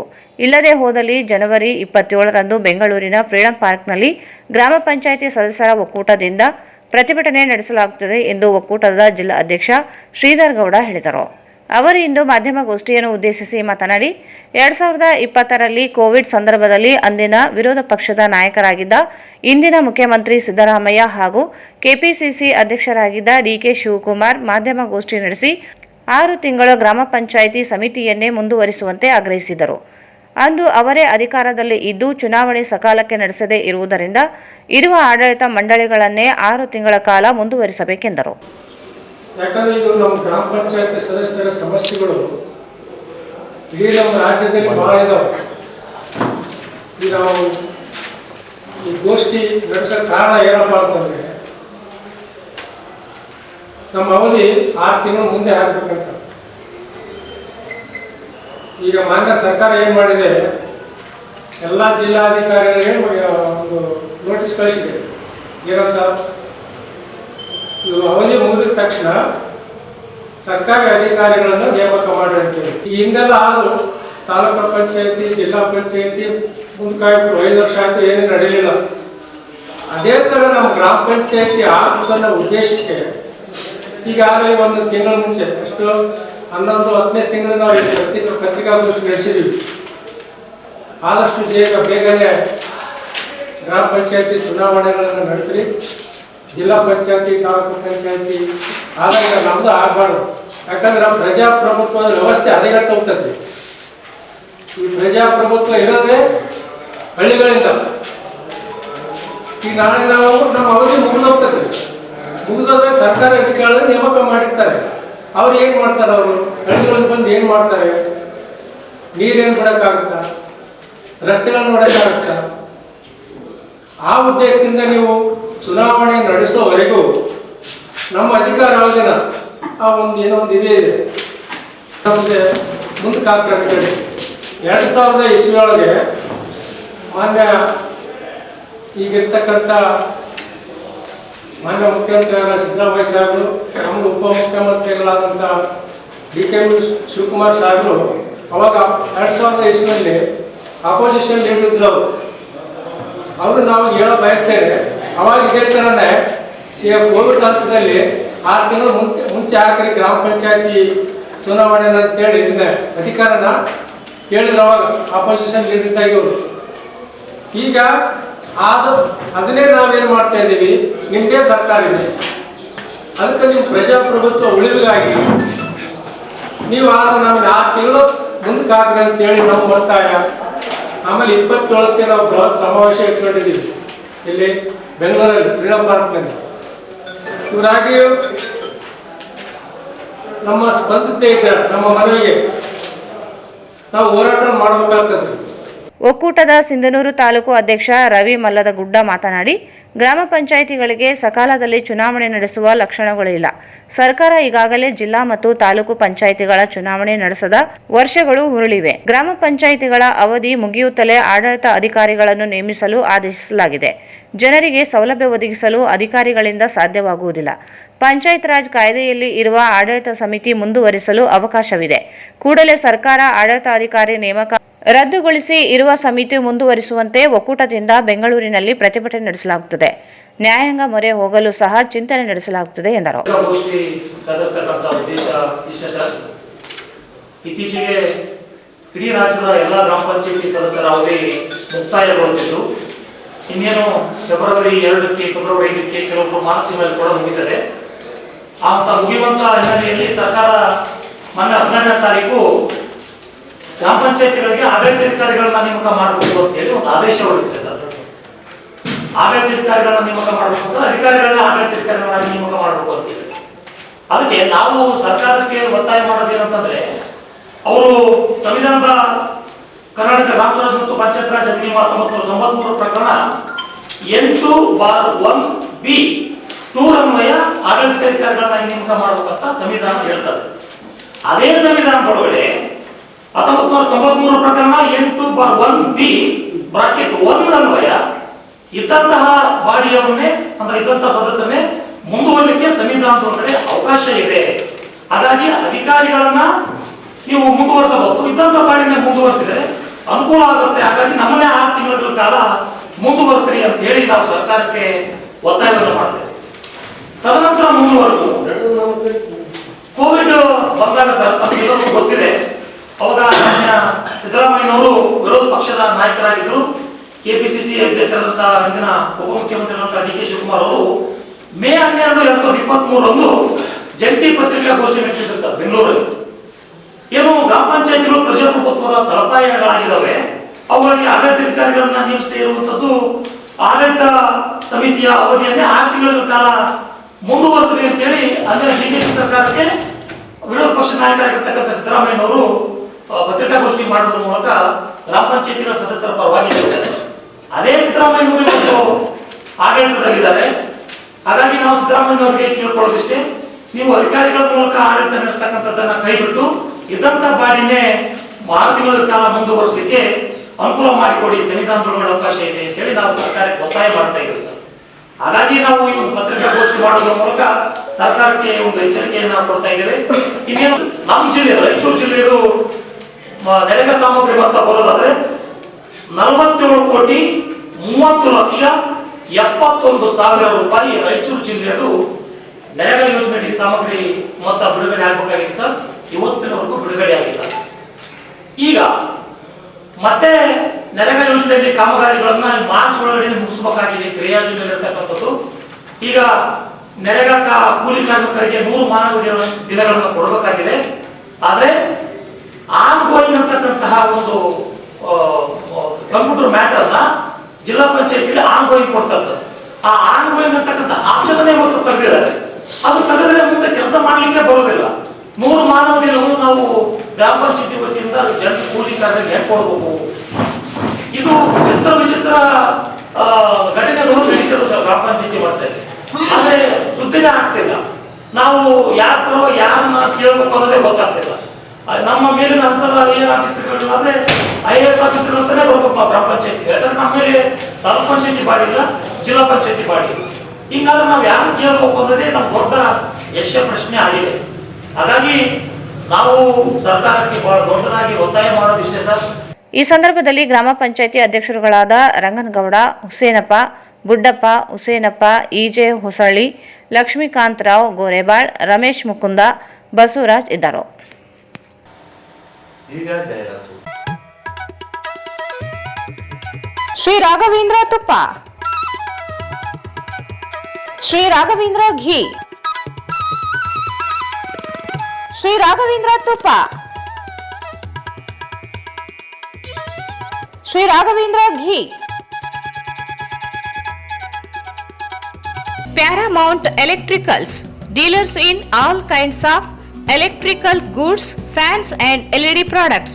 ಈಗ ನಿಮ್ಮ ರಾಯಚೂರು ಮಹಾನಗರ ಪಾಲಿಕೆಯಲ್ಲಿ ಮೊಟ್ಟ ಮೊದಲ ಬಾರಿಗೆ 2,000 ಚದುರ ಅಡಿಯ 2 ಮಳಿಗೆಗಳುಳ್ಳ ಬೃಹದಾಕಾರದ ಪ್ಯಾರಾಮೌಂಟ್ ಎಲೆಕ್ಟ್ರಿಕಲ್ಸ್ ಶೋರೂಮ್ ತೆರೆಯಲಾಗಿದೆ. ರಾಯಚೂರು ಜಿಲ್ಲೆಯ ಜನತೆ, ಎಲೆಕ್ಟ್ರಿಷಿಯನ್ಸ್, ಎಲೆಕ್ಟ್ರಿಕಲ್ಸ್ ಇಂಜಿನಿಯರ್ಸ್ ದೂರದ ಊರುಗಳಾದ ಬೆಂಗಳೂರು, ಹೈದರಾಬಾದ್ಗಳಿಗೆ ಹೋಗದೆ ಈಗ ನಮ್ಮ ರಾಯಚೂರಿನಲ್ಲಿ ಮ್ಯಾನುಫ್ಯಾಕ್ಚರಿಂಗ್ ದರದಲ್ಲಿ ಎಲ್ಲಾ ತರಹದ ಎಲೆಕ್ಟ್ರಿಕಲ್ಸ್ ಗೂಡ್ಸ್ ಗಳು ದೊರೆಯುತ್ತವೆ. Switch, plates, wires, fans, remote fans, ಹ್ಯೂಮರ್ಸ್, ಎಲ್ಲಾ ತರಹದ LED ಪ್ರಾಡಕ್ಟ್ಗಳು ನಮ್ಮ ಒಂದೇ ಮಳಿಗೆಯಾದ ಪ್ಯಾರಾಮೌಂಟ್ ಎಲೆಕ್ಟ್ರಿಕಲ್ಸ್ ನಲ್ಲಿ ಮ್ಯಾನುಫ್ಯಾಕ್ಚರಿಂಗ್ ದರದಲ್ಲಿ ದೊರೆಯುತ್ತವೆ. ನಮ್ಮಲ್ಲಿ ಎಲ್ಲಾ ತರಹದ ಕಂಪನಿಗಳಾದ GM, ಗೋಲ್ಡ್ ಮೆಡಲ್, ಐಫಾ, ಹೆವೆಲ್ಸ್, ಆಂಕರ್, ಲೀಶಾ, ಫಿನೋಲ್ಯಾಕ್, ವಿಗಾರ್ಡ್, ವಿಪ್ರೋ, ಫೆಲಿಕ್ಯಾಪ್, K9, ವಿವಾನ್ ಇನ್ನು ಅನೇಕ ಕಂಪನಿಗಳ ಎಲೆಕ್ಟ್ರಿಕಲ್ಸ್ ಐಟಂಗಳು ಸಿಗುತ್ತವೆ.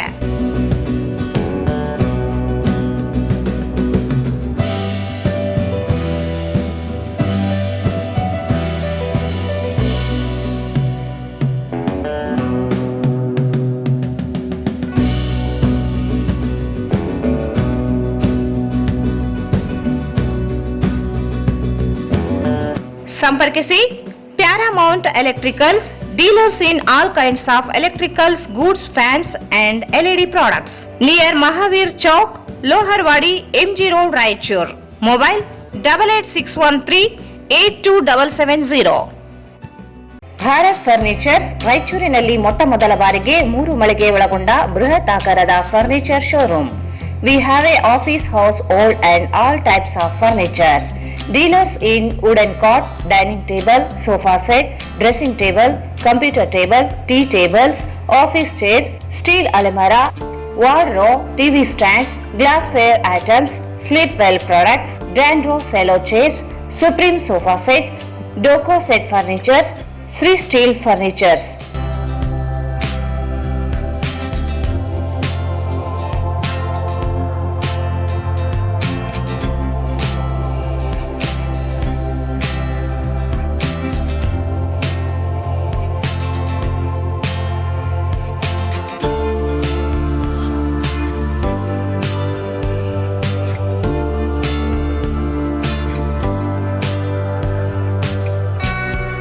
For more details, contact Bharat Furnitures, CPS Complex, opposite Shiva Mandir, Patel Road, Raichur.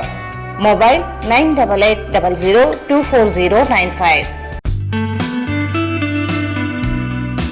Raichur's biggest jewel palace. All types of jewelries available in only KTB Jewel Palace. 916 Allmark Gold Jewelries available. ವಿಶೇಷವಾಗಿ ಬಂಗಾರದ ಆಭರಣಗಳಾದ ನಮ್ಮಲ್ಲಿ fancy earrings, fancy necklace, ಮಾಂಗಲ್ಯ ಮತ್ತು ಬಳೆಗಳು ಇನ್ನೂ ಅನೇಕ ತರಹದ ಆಭರಣಗಳು ದೊರೆಯುತ್ತವೆ. ಬೆಳ್ಳಿಯ ಆಭರಣಗಳಾದ ಕಾಲುಂಗುರ, ಕಾಲುಗೆಜೆ, ಬೆಳ್ಳಿಯ ಪೂಜಾ ಐಟಮ್ಸ್, ವಿವಿಧ ರೀತಿಯ ಆರ್ಟಿಕಲ್ಸ್ ದೊರೆಯುತ್ತವೆ. ರಾಯಚೂರಿನಲ್ಲಿ ಮೊಟ್ಟ ಮೊದಲ ಬಾರಿಗೆ ಯುವಕರಿಗಾಗಿಯೇ ಬ್ರಾಸ್ಲೆಟ್ಸ್, ಚೈನ್ಸ್, ಉಂಗುರಗಳು, ಇನ್ನೂ ಅನೇಕ ರೀತಿಯ ಡಿಸೈನ್ಸ್ ಆಭರಣಗಳು ದೊರೆಯುತ್ತವೆ.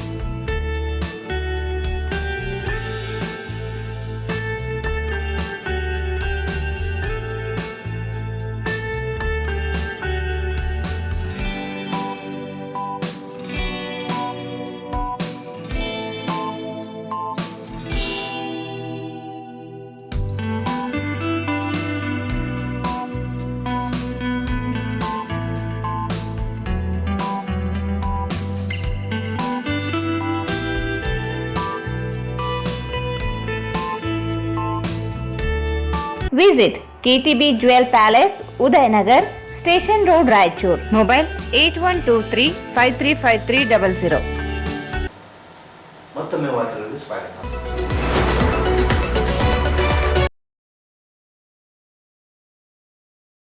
ಡಾಕ್ಟರ್ BR ಅಂಬೇಡ್ಕರ್ ಅಭಿವೃದ್ಧಿ ನಿಗಮ ಸೇರಿದಂತೆ ವಿವಿಧ ನಿಗಮಗಳಲ್ಲಿ ಭೂ ಒಡೆತನ ಯೋಜನೆಯಡಿ ಭೂಮಿ ಮಂಜೂರು ಮಾಡದೆ ಅನಗತ್ಯ ವಿಳಂಬ ಮಾಡುತ್ತಿದ್ದು, ವಾರದೊಳಗೆ ಅರ್ಜಿ ವಿಲೇವಾರಿ ಮಾಡದೆ ಹೋದಲ್ಲಿ ಜನವರಿ 26ರಂದು ಉಸ್ತುವಾರಿ ಸಚಿವರಿಗೆ ಪ್ರತಿಭಟನೆ ನಡೆಸಿ ಮನವಿ ಸಲ್ಲಿಸುವುದಾಗಿ ದಲಿತ ಮಹಿಳಾ ಪರ ಸಂಘಟನೆಗಳ ಒಕ್ಕೂಟದ ಸಂಚಾಲಕ ಹನುಮಂತಪ್ಪ ಮನ್ನಾಪುರ್ ಹೇಳಿದರು.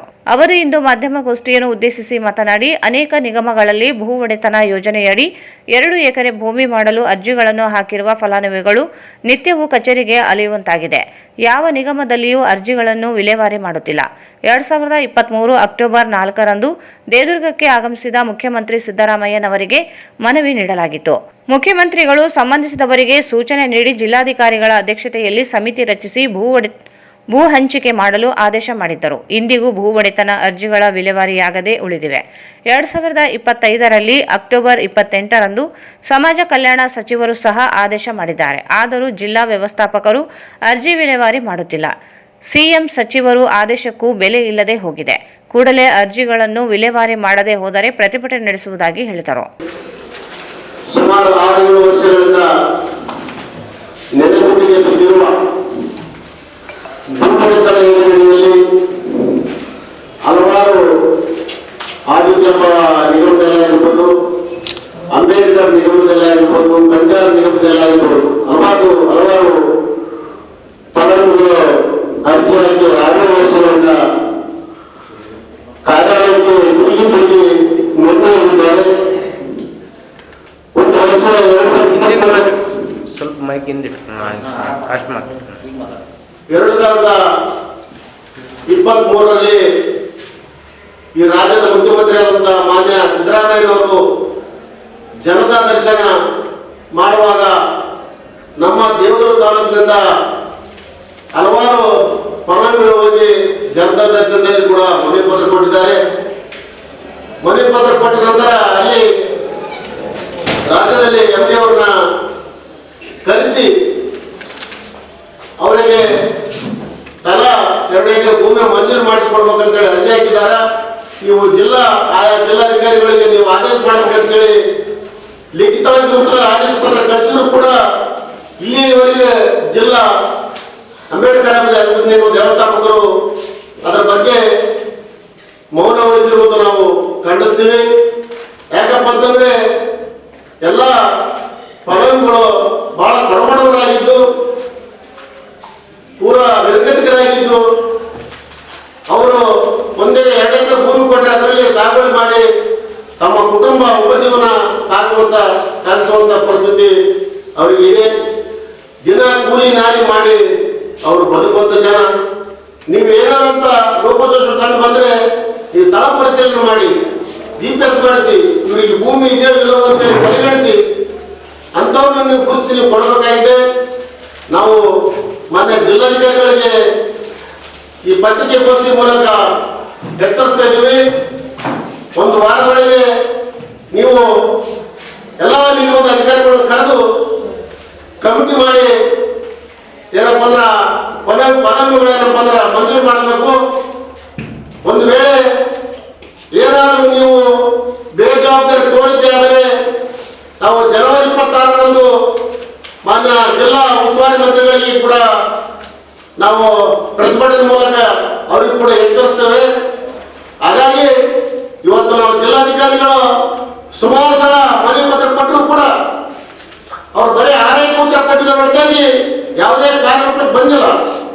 ಹಾಗಾಗಿ ನಾವು ಇವತ್ತೇನಪ್ಪ ಅಂದ್ರ ಎಲ್ಲ ಪ್ರಗತಿಪರ ವಿಚಾರವಂತರು ಮಹಿಳಾಪರ ಹೋರಾಟಗಾರರು ಮಾನ್ಯ ಜಿಲ್ಲಾಧಿಕಾರಿಗಳಿಗೆ ನಾವು ಎಚ್ಚರಿಸುತ್ತಾ ನೀವು ಇಮಿಡಿಯೇಟ್ಲಿ ಆಗಿ ಏನಪ್ಪ ಅಂದ್ರ ಆ ಫಲಾನುಭವಿಗಳಿಗೆ ಮಂಜೂರು ಮಾಡಿಸಿ ಪ್ರತಿ ಒಬ್ಬೊಬ್ಬರಿಗೆ ತಲಾ 2 ಎಕರೆ ಭೂಮಿಯನ್ನು ಹಂಚಿಕೆ ಮಾಡಬೇಕಂತೇಳಿ ಮಾನ್ಯ ಜಿಲ್ಲಾಧಿಕಾರಿಗೆ ನಾವು ಹೇಳಲು ಬಯಸ್ತಾ ಇದ್ದೀವಿ. ಮಹಿಳಾ ಮಹಾಶಕ್ತಿ ಸಬಲೀಕರಣ ಸಂಘಟನೆ ರಾಜ್ಯಾಧ್ಯಕ್ಷೆ ವಿಜಯರಾಣಿ ಮಾತನಾಡಿ ಡಾಕ್ಟರ್ BR ಅಂಬೇಡ್ಕರ್ ಆದಿಜಾಂಬವ ವಾಲ್ಮೀಕಿ ಅಭಿವೃದ್ಧಿ ನಿಗಮ ಸೇರಿದಂತೆ ಅನೇಕ ನಿಗಮಗಳಲ್ಲಿ ಭೂ ಒಡೆತನ ಯೋಜನೆಯಡಿ ಭೂಮಿ ನೀಡದೆ ಬಾಕಿ ಉಳಿದಿವೆ.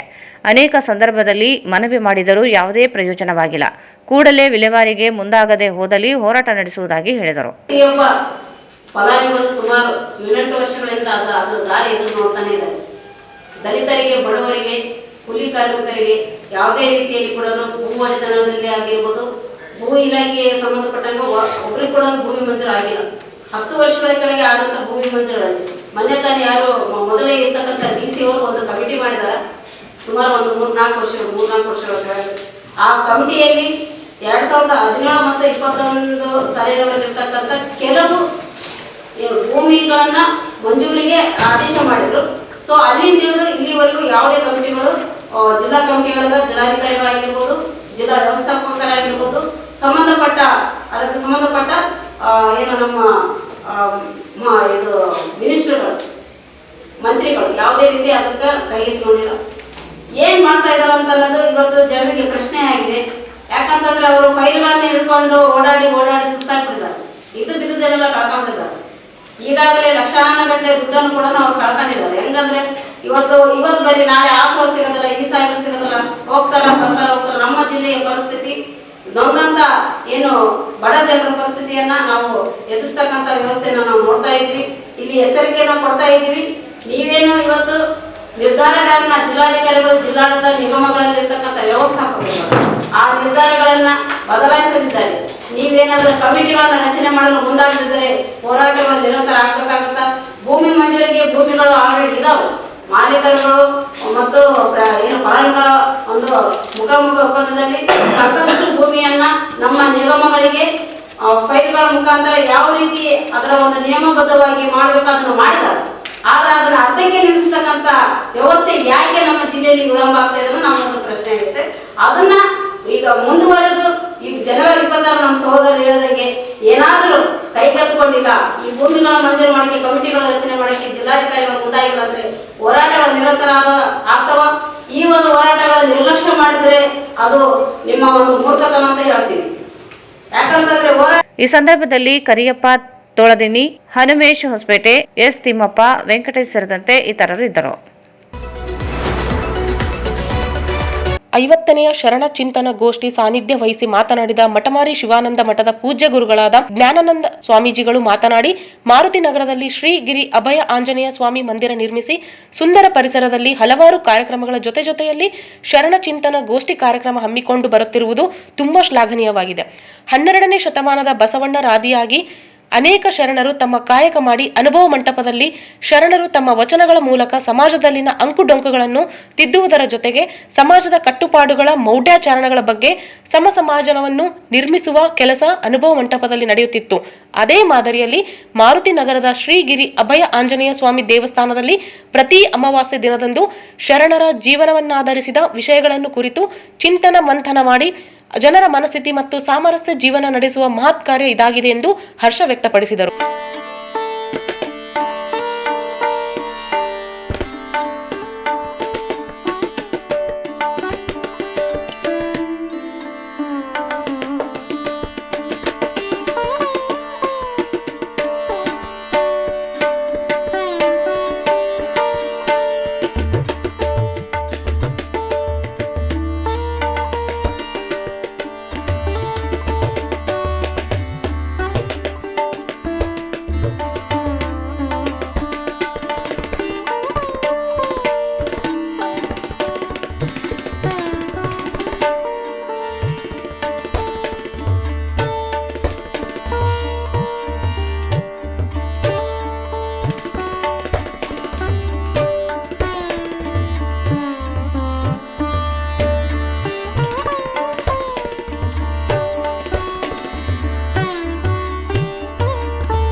ಈಗ ವಿಷಯವನ್ನು ಕುರಿತು ಬಸವರಾಜ್ ಸರ್ ಅವರು ಬಹಳ ಅದ್ಭುತವಾಗಿ ಪ್ರಸ್ತಾಪ ಮಾಡಿದರು.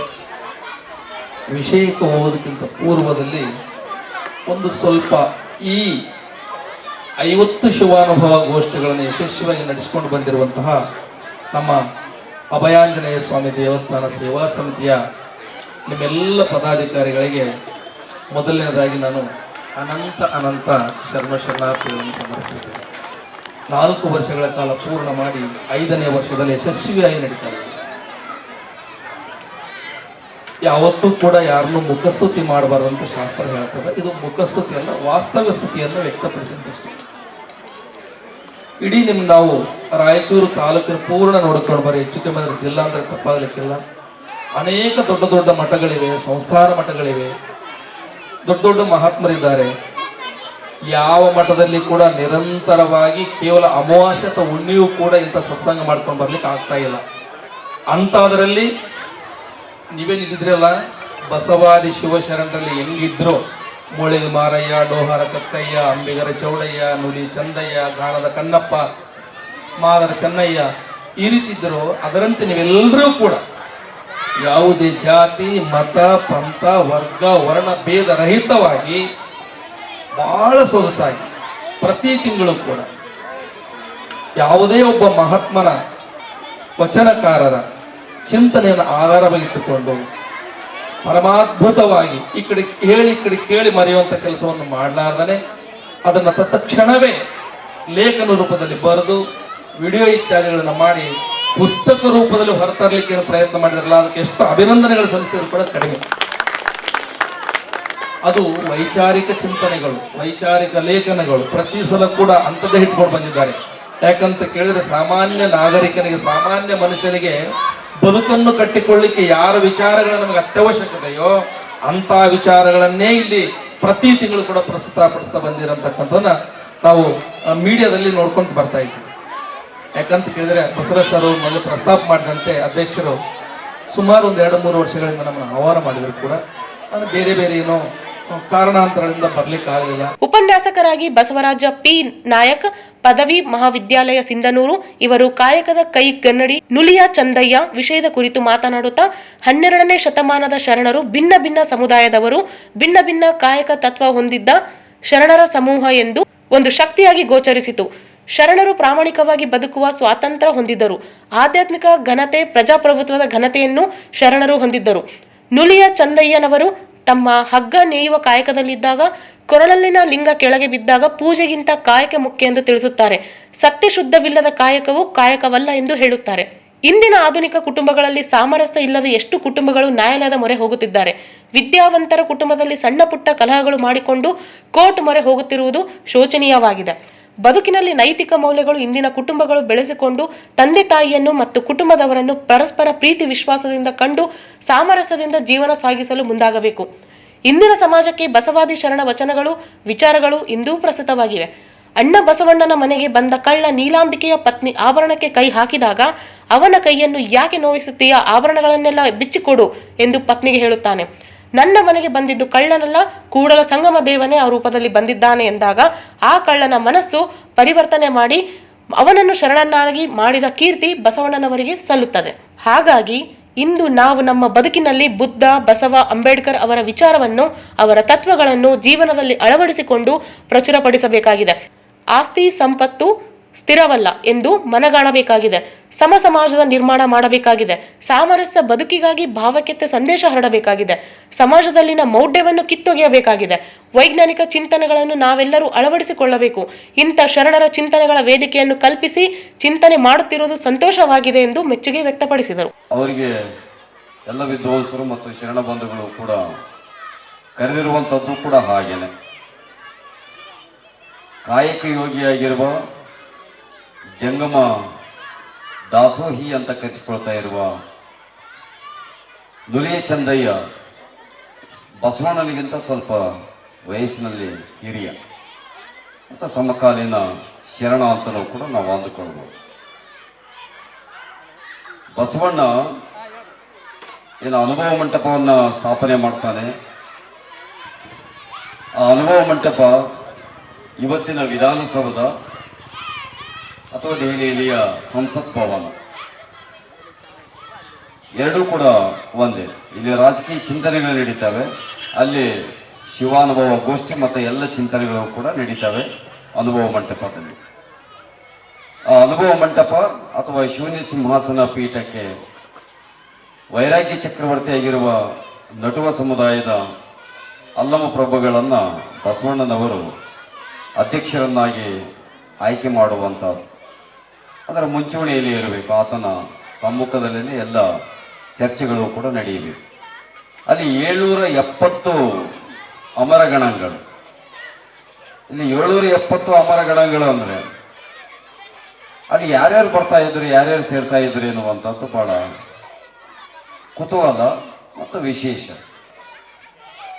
ನೋಡಿ, ಅಲ್ಲಿ ಕಸ ಹೊಡೆಯುವಂಥವ್ರು, ಹೂವು ಮಾರುವಂಥವ್ರು, ಕಟ್ಟಿಗೆ ಮಾರುವಂಥವ್ರು, ಚಪ್ಪಲಿ ಹೊಲಿಯುವಂಥವ್ರು, ಪುಟ್ಟಿ ಮಾರುವಂಥವ್ರು, ಬೇರೆ ಬೇರೆ ಉದ್ಯೋಗದಿಂದ, ಬೇರೆ ಬೇರೆ ವರ್ಗದಿಂದ ಮಹಿಳೆಯರು, ಹಡಪದರು, ಎಲ್ಲ ಸಮುದಾಯದವರು. ಆ ಎಲ್ಲ 770 ಅಮರಗಣಗಳಲ್ಲಿ ನುಲಿಯ ಚಂದಯ್ಯನೂ ಕೂಡ ಒಬ್ಬ. ಈ ನುಲಿಯ ಚಂದಯ್ಯ ಬಹಳ ವಿಶೇಷವಾಗಿರುವ ವ್ಯಕ್ತಿ. ಅವತ್ತಿನ ಶರಣರಿಗೆ ಚರಿತ್ರೆ ಮುಖ್ಯ ಆಗಿರಲಿಲ್ಲ, ಚಾರಿತ್ರ್ಯ ಮುಖ್ಯ ಆಗಿತ್ತು. ಚರಿತ್ರೆ ಅಂದ್ರೆ ನನ್ನ ಹೆಸರೇನು, ನಮ್ಮ ಅಪ್ಪನ ಹೆಸರೇನು. ನಿಜವಾಗ್ಲೂ ತುಂಬಾ ಸಂತೋಷ ಆಗ್ತಾ ಇದೆ. ಎಲ್ಲರನ್ನ ಒಟ್ಟುಗೂಡಿಸೋದು ಅಷ್ಟು ಸುಲಭದ ಕೆಲಸ ಅಲ್ಲ. ಯಾವುದೇ ಒಂದು ಕಾರ್ಯಕ್ರಮವನ್ನು ಮಾಡಬೇಕಂತಂದರೆ ಅದು ಹಿಂದೆ ಬಹಳ ಶ್ರಮ ಇರುತ್ತೆ. ಆ ಶ್ರಮವನ್ನು ಪಟ್ಟು ಎಲ್ಲ ಸಂಘಗಳನ್ನಾಗಿರ್ಬೋದು ಜನರನ್ನಾಗಿ ಒಟ್ಟುಗೂಡಿಸಿ ಈ ಒಂದು ಕಾರ್ಯಕ್ರಮವನ್ನು ಮಾಡ್ತಾ ಇದ್ದಾರೆ. ನಮ್ಮ ಧರ್ಮ ಮತ್ತು ಸಂಸ್ಕೃತಿಯನ್ನು ಉಳಿಸ್ಕೊಂಡು ಹೋಗುವ ನಿಟ್ಟಿನಲ್ಲಿ ಅವರು ಉತ್ತಮವಾದ ಒಂದು ಕಾರ್ಯಕ್ರಮವನ್ನು ನಡೆಸ್ತಾ ಇದ್ದಾರೆ. ಇದೇ ರೀತಿ ನಾವು ಕೂಡ ಅವರಿಗೆ ಎಲ್ಲ ರೀತಿಯ ಬೆನ್ನೆಲುಬಾಗಿರ್ತೀವಿ, ಸಹಾಯವನ್ನು ಮಾಡ್ತೀವಿ. ಖಂಡಿತ ನಾವು ಯಾವುದೇ ಒಂದು ಕೆಲಸಕ್ಕಾಗಿ ಕರೆದಾಗ ನಾವು ಖಂಡಿತ ಬರ್ತೀವಿ ಅಂತ ಹೇಳ್ತಾ ಇದ್ದೀನಿ. ಅದೇ ರೀತಿಯಾಗಿ ಈ ಒಂದು ಕಾರ್ಯಕ್ರಮಕ್ಕೆ ದಾಸೋಹಿಗಳಾಗಿ ಅನೇಕ ಜನ ಹಿಂದಿರುಗಿದ್ದು ನಮ್ಮ ದುರದೃಷ್ಟ. ಆದರೂ ಸಹ ಈ ಒಂದು ಗ್ರಂಥ ಬಿಡುಗಡೆ ಮಾಡಬೇಕು ಅಂತ ತೀರ್ಮಾನ ಕೈಗೊಂಡಾಗ ಅವಾಗ ಎಲ್ಲರ ಕುರಿತು ತೀರ್ಮಾನ ನಾವು ಡಿಸಿಷನ್ ತೊಗೊಂಡಿದ್ವಿ. ಈ ಗ್ರಂಥಕ್ಕೆ ಎಷ್ಟು ಬೇಕಾಗುತ್ತೆ ಅನ್ನೋದು ಕೇಳಿದಾಗ 2-3 ಲಕ್ಷ ಆಗುತ್ತಣ್ಣ ಅಂತಂದು ಆಯಿತು, ಅದು ಏನೇ ಆಗಲಿ ಮಾಡೋಣ. ಗ್ರಂಥ ಜೊತೆಗೆ 500, 1000, 2000 ಒಂದು 5000 ಪ್ರಿಂಟೇ ಮಾಡಿಸಿಬಿಡೋಣ ಬುಕ್ಗಳು. ಕನಿಷ್ಠ ಒಂದು 500ಗೆ ಮಿನಿಮಮ್ 500 ಒಂದು ಗ್ರಂಥ ಮಾಡಿದರೂ ಸಹ ಕನಿಷ್ಠ ಪಕ್ಷದಲ್ಲಿ 20-25 ಲಕ್ಷ ಕೂಡೀಕರಣ ಮಾಡ್ಬೋದು ಅಂತ ಒಂದು ನಮ್ಮ ಒಂದು ಛಲದಿಂದ ಸ್ಟಾರ್ಟ್ ಮಾಡಿದ್ದೀವಿ. ಖಂಡಿತವಾಗಿ ಇದನ್ನು ಪುಸ್ತಕವನ್ನು ಗ್ರಂಥವನ್ನು ಬಿಡುಗಡೆ ಮಾಡ್ತಾ ಆ ದಿನವೇ ಆ ಒಂದು ಫೌಂಡೇಶನ್ ಸ್ಟೋನನ್ನು ಶೆಡ್ ಆಗಲಿ ಅಥವಾ ಭವನವನ್ನು ಕಟ್ಟಬೇಕಂತಂದು ಅವತ್ತೇ ತೀರ್ಮಾನ ಮಾಡೋಣ ಅಂತ ತೀರ್ಮಾನ ಮಾಡಿದ್ದೀವಿ. ಅದಕ್ಕೆ ಅವತ್ತೇ ಅದನ್ನು ಶಂಕುಸ್ಥಾಪನೆ ಬಂದಂಥ ಗುರುಗಳಾಗಿರ್ಬೋದು ಅವತ್ತಿನ ದಿನ ಯಾರು ಬರ್ತಾರೆ ಎಲ್ಲದಕ್ಕೂ ಅವತ್ತಿನ ದಿನ ಹಾಕಬೇಕು ಅಂತ ತೀರ್ಮಾನ ಮಾಡಿದ್ದೀವಿ. ಆದ ಕಾರಣ ಎಲ್ಲರೂ ಕನಿಷ್ಠ ಪಕ್ಷ ಅಂದರೆ 50 ತಿಂಗಳಿಂದ ಬಂದಂಥ ಅನ್ನದಾಸೋಹಿಗಳು ಎಲ್ಲರ ಹೆಸರುಗಳು ಅವತ್ತಿನ ದಿನ ಇಲ್ಲಿವರೆಗೆ ಬಂದಂಥ ಗಣ್ಯ ವ್ಯಕ್ತಿಗಳು, ವಚನಕಾರರು, ಎಲ್ಲರೂ ರಾಜ್ಯದ ರಾಜಕೀಯ ಮುಖಂಡರುಗಳು, ಜಿಲ್ಲೆಯ ಮುಖಂಡರುಗಳೇನು ಇವತ್ತು ಪಾರ್ಟಿಸಿಪೇಟ್ ಮಾಡಿದ್ದಾರೆ. ಖಂಡಿತವಾಗಿ ಕನಿಷ್ಠ ಒಂದು ಬುಕ್ ಆದರೂ ತಗೋತಾರಂತ ನಾವೇನು ಕ್ಯಾಲ್ಕುಲೇಷನ್ ಮಾಡಿದ್ದೀವಿ. ಅದರ ಪ್ರಕಾರ ಇವತ್ತಿನ ದಿನ ಅದೇ ಒಂದು ಧ್ಯೇಯದಿಂದ ನಾವು ಗ್ರಂಥ ಬಿಡುಗಡೆ ಮಾಡ್ತಾಯಿದ್ದೀವಿ. ಅದ್ರ ಜೊತೆಯಲ್ಲೇ ಖಂಡಿತವಾಗಿ ಹೋದ ವರ್ಷದಲ್ಲೇ ಸ್ಟಾರ್ಟ್ ಆದಂಥ ಒಂದು ದಾಂಡಿಯ ಎಲ್ಲ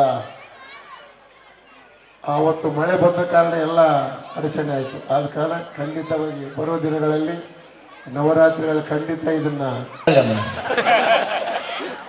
ಪ್ರಥಮದಲ್ಲಿ ಉರಿ ಉರಿ ಉರಿ ಈ ಪಕ್ಕದ ಕುಂತೋರಿ ಘಮ ಘಮ ಘಮ ಘಮ.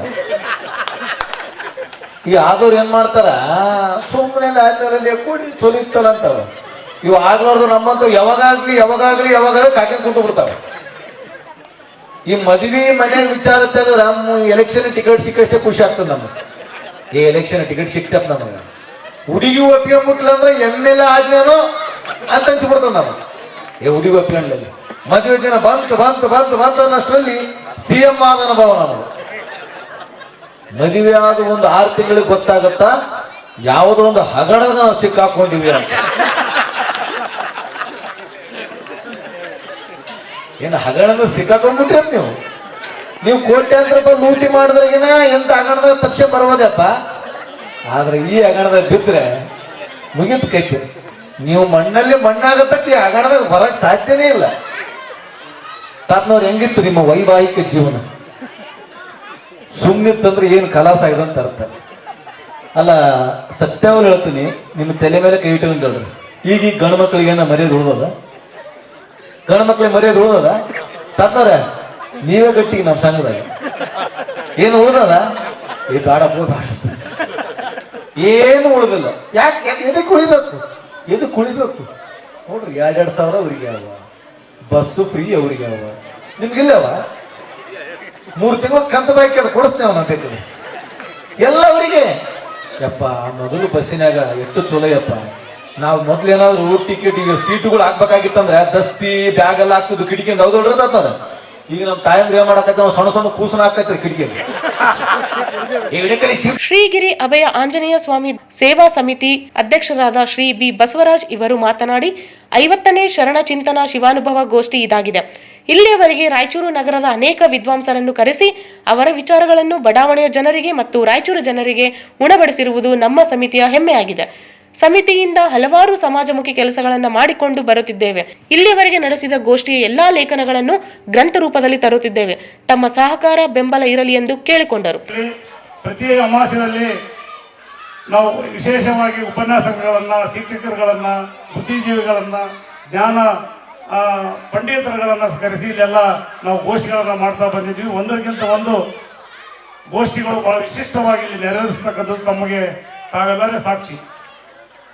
ಇವತ್ತು ವಿಶೇಷ ಏನಂದರೆ, ನಮ್ಮ ಪೂಜ್ಯರು, ನಾನು ಸುಮಾರು 2-3 ವರ್ಷದಿಂದ ನಾನು ಇಲ್ಲಿ ಅವ್ರನ್ನ ಆಹ್ವಾನಿಸಿದೆ, ಕರೆದಿದ್ದೆ. ಆದರೆ ಯಾವುದೋ ಕಾರಣದಿಂದ ಅವರಿಗೆ ಇವತ್ತು ಬರಲಿಕ್ಕಾಗಿಲ್ಲ. ಆದರೆ ವಿಶೇಷ ಏನಂದರೆ 50ನೇ ಚಿಂತನೆಗೋಷ್ಠಿ ಬಂದಿರೋದೇ ವಿಶೇಷ. ಯಾಕಂದರೆ ಏನು ಅಭಯಾಂಜನೇಯ ಸ್ವಾಮಿ ಆಶೀರ್ವಾದ ಮತ್ತು ಪೂಜ್ಯರು ಸಹಿತ ಅವತ್ತೇ ಬರ್ಬೇಕಂತೇಳಿ ಮನಸ್ಸು ಮಾಡಿದರೆ ಏನು ಗೊತ್ತಿಲ್ಲ. ಆದರೆ ಬಂದಿದ್ದಕ್ಕಾಗಿ ತಮ್ಮೆಲ್ಲರ ಪರವಾಗಿ ಮತ್ತೊಮ್ಮೆ ಪೂಜ್ಯರನ್ನು ನಾನು ವಿಶೇಷವಾಗಿ ಗೌರವದಿಂದ ಅವರನ್ನು ನಾನು ಮತ್ತೊಮ್ಮೆ ಸ್ವಾಗತವನ್ನು ಕೋರ್ತೇನೆ. ಯಾಕಂದರೆ ಒಂದು ಕೆಲಸ ಮಾಡಬೇಕಾದ್ರೆ ಏನು ದೇವರ ಅನುಮತಿ ಬೇಕಂತಾರಲ್ಲ, ಆ ರೀತಿ ಆಗಿದೆಯೋ ಅಂತಕ್ಕಂಥ ಒಂದು ಭಾವನೆ ನಂದು. ಈ 50 ಗೋಷ್ಠಿ ಇವತ್ತು ನಡೀತಾ ಇದೆ. ಈ 50 ಗೋಷ್ಠಿಗಳ ಎಲ್ಲ ಉಪನ್ಯಾಸಗಳನ್ನು ಇವತ್ತು ಲೇಖನಗಳನ್ನು ಮಾಡಿ ಇವತ್ತು 2,000 ಗ್ರಂಥಗಳನ್ನು ತರಲಿಕ್ಕೆ ಈಗಾಗಲೇ ಸಂಪಾದಕ ಮಂಡಳಿ ರಚನೆ ಮಾಡಿ ಈಗಾಗಲೇ ಪ್ರೂಫ್ ರೀಡಿಂಗ್ ಆಗಿ ಗದಗ ಪ್ರಿಂಟರ್ಸ್ಗೆ ಕೊಟ್ಟಿರೋಕ್ಕಾಗಿದೆ. ಈಗಾಗಲೇ ಮುಂದಿನ ತಿಂಗಳು ಅದು ಬಿಡುಗಡೆ ಸಮಾರಂಭ ಸಹಿತ ಈ ಅಮಾವಾಸ್ಯೆ 17ನೇ ತಾರೀಕು ಅಥವಾ 21ನೇ ತಾರೀಕು ಇದೇ ಈ ಆವರಣದಲ್ಲಿ ಆ ಕಾರ್ಯಕ್ರಮ ಸಹಿತ ನೆರವೇರಿಸ್ತಿರುವಂತಕ್ಕಂಥ ಮಾತನ್ನು ಹೇಳ್ತಾನೆ. ಈ ಪುಸ್ತಕ ಬಿಡುಗಡೆಗೆ ನಮ್ಮ ನಗರದ ದಾನಿಗಳು ಇನ್ನೊಬ್ರು ಎಲ್ಲ ಸಹಾಯ ಸಹಿತ ಬಹಳ ಅದ್ಭುತವಾಗಿ ನಮಗೆಲ್ಲ ಸಹಕಾರವನ್ನು ನೀಡುತ್ತಿದ್ದಾರೆ. ಅದಕ್ಕೆ ಹಲವಾರು ಮಠಾಧೀಶರುಗಳಿಂದ ಸಂದೇಶ ಬಂದಿದೆ. ವಿಶೇಷವಾದ ಗ್ರಂಥ ತಮ್ಮ ಮುಂದಿನ ತಿಂಗಳ ಕೈ ಸೇರಲಿದೆ ಅಂತಕ್ಕಂಥ ಮಾತುಗಳನ್ನು ಹೇಳಿ ಈ ಕೆಲಸಗಳನ್ನು ಮಾಡಲಿಕ್ಕೆ ಈ ಶರಣ ಚಿಂತನ ಗೋಷ್ಠಿ ನಡೆಸಲಿಕ್ಕೆ ನಮಗೆಲ್ಲ ಅಭೂತಪೂರ್ವ ವಿಶೇಷವಾಗಿ ಅನ್ನದಾಸೋಹಿಗಳ ಸಹಕಾರ ಬಗ್ಗೆ. ಯಾಕಂದರೆ ಸುಮಾರು ಅಪ್ಪಾಜಿ ಇಲ್ಲಿ ನಾವು 50ನೇ ಶರಣ ಚಿಂತನ ಗೋಷ್ಠಿ ಅಂದರೆ ಪ್ರತಿ ತಿಂಗಳ 12 ಜನ, 144 ಒಂದು ವರ್ಷಕ್ಕೆ. ಹೋದ ವರ್ಷ 144 ಜನ, ಈ ವರ್ಷ 144 ಜನ. ಅದರಿಂದ ಪ್ರತಿ ತಿಂಗಳ 100 ಜನ ಅಂದರೆ ಸುಮಾರು 50 ತಿಂಗಳು ಅಂದರೆ 500 ಜನ ಇವತ್ತು ಈ ಅನ್ನದಾಸೋಹದಲ್ಲಿ ಪಾಲ್ಗೊಳ್ಳುವ ಮುಖಾಂತರ ಶ್ರೀಗಿರಿ ಅಭಯಾಂಜನೇಯ ಸ್ವಾಮಿಗೆ ಪಾತ್ರರಾಗಿದ್ದಾರೆ. ಅವರು ಏನು ತಾವು ದುಡಿದ ಹಣದಲ್ಲಿ ಇಂತಿಷ್ಟು ದಾಸೋಹಕ್ಕಾಗಿ ಏನು ತಾವು पहले बार भी मैं आया था और ये मेरी दूसरी बार है, तो मैं बहुत शुक्रगुजार हूँ कि मुझे यहाँ पे फिर से बुलाया गया इस कार्यक्रम में उपस्थित होने के लिए.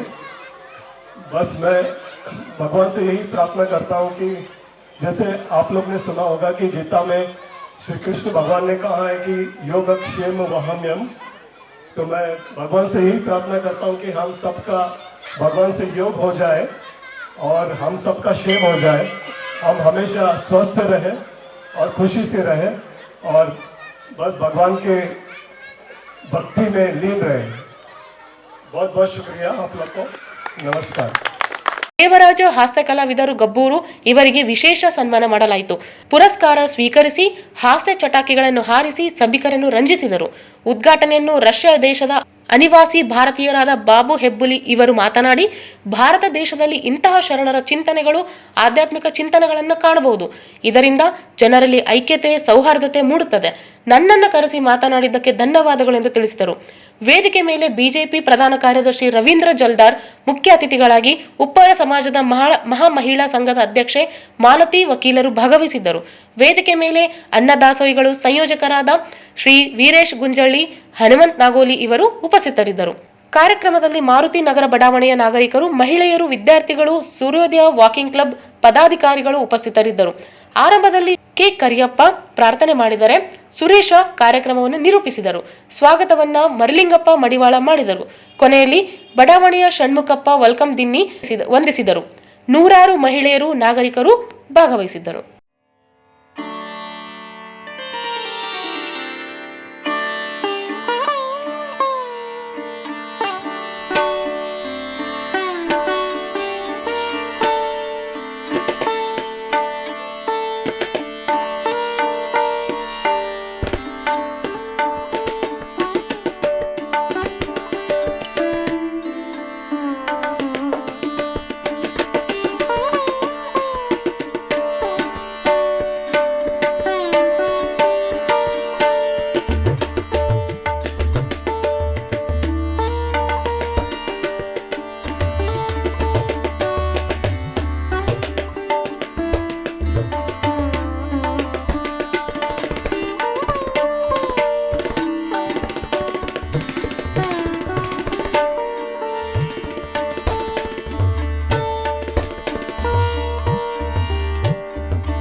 ಪ್ಲಾಸ್ಟಿಕ್ ಮುಕ್ತ ರಾಯಚೂರು ನಮ್ಮ ಧ್ಯೇಯ. ನಗರದ ಪ್ರತಿ ನಾಗರಿಕರು, ವ್ಯಾಪಾರಿಗಳು ಈ ಅಭಿಯಾನದಲ್ಲಿ ಸಕ್ರಿಯರಾಗಬೇಕು.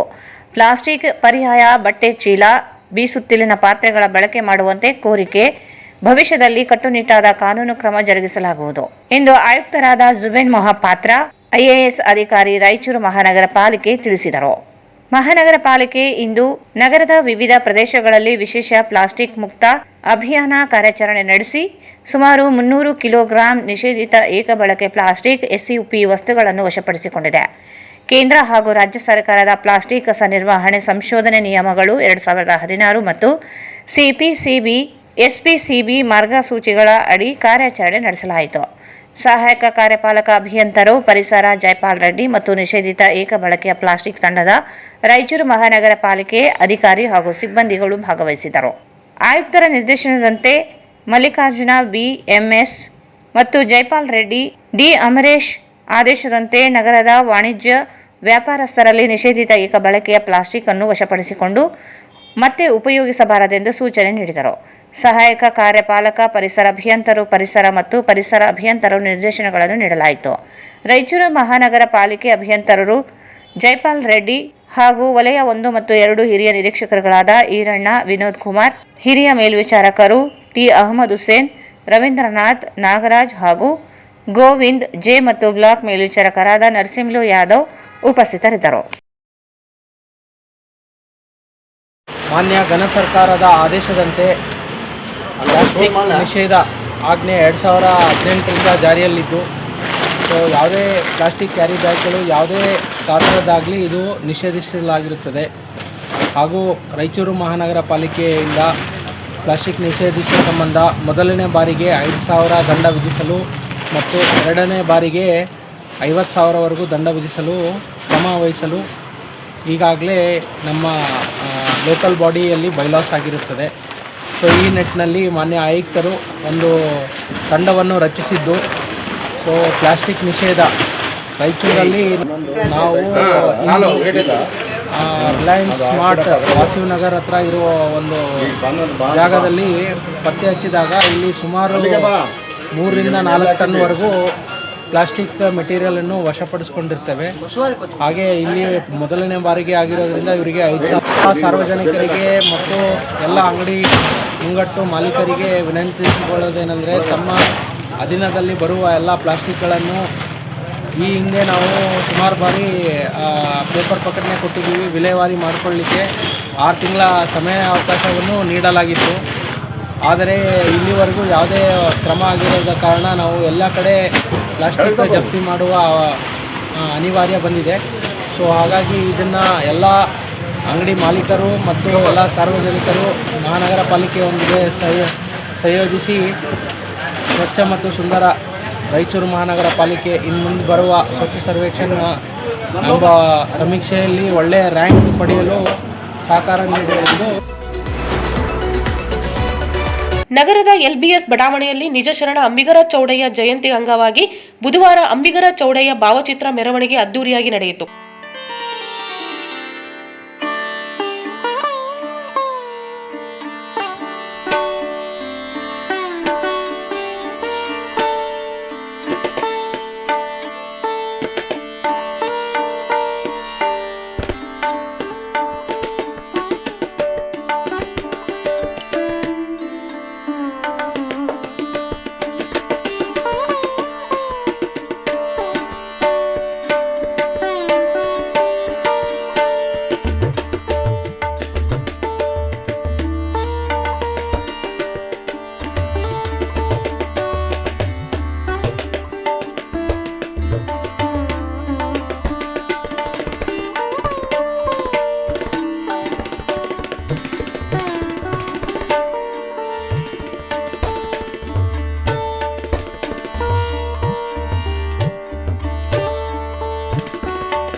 ಈ ಸಂದರ್ಭದಲ್ಲಿ ಗಂಗಪ್ಪ, ನಾಗರಾಜ, ಕೆ ಈರೇಶ್, ನಾಗರಾಜ್, ಗೋಪಾಲಕೃಷ್ಣ, ರಂಗನಾಥ, ರಾಜು, ಮಲ್ಲಿಕಾರ್ಜುನ್, ನರಸಿಂಹ, ಅಭಿಷೇಕ, ರಘು, ರಮೇಶ ಸೇರಿದಂತೆ ಅನೇಕರು ಉಪಸ್ಥಿತರಿದ್ದರು. ಕೊನೆಯಲ್ಲಿ ಮತ್ತೊಂದು ಮುಖ್ಯಾಂಶಗಳು. ಜಿಲ್ಲೆಯಲ್ಲಿ ಕಾನೂನು ಸುವ್ಯವಸ್ಥೆ ಹದಗೆಡದಂತೆ ಎಚ್ಚರಿಕೆ. ಅಕ್ರಮದಲ್ಲಿ ಪೊಲೀಸರು ಭಾಗಿಯಾದರೆ ಕ್ರಮ. ಐಜಿಪಿ ಹರ್ಷ. ದೇವದುರ್ಗ ಶಾಸಕಿ ಮನೆಗೆ ನುಗ್ಗಿ ಬೆದರಿಕೆ. ಆರೋಪಿಗಳನ್ನು ಬಂಧಿಸದಿದ್ದರೆ ಜಿಲ್ಲಾ ಉತ್ಸವದಲ್ಲಿ ಕಪ್ಪು ಪಟ್ಟಿ ಪ್ರದರ್ಶನ. ಎಂ ವಿರೂಪಾಕ್ಷಿ.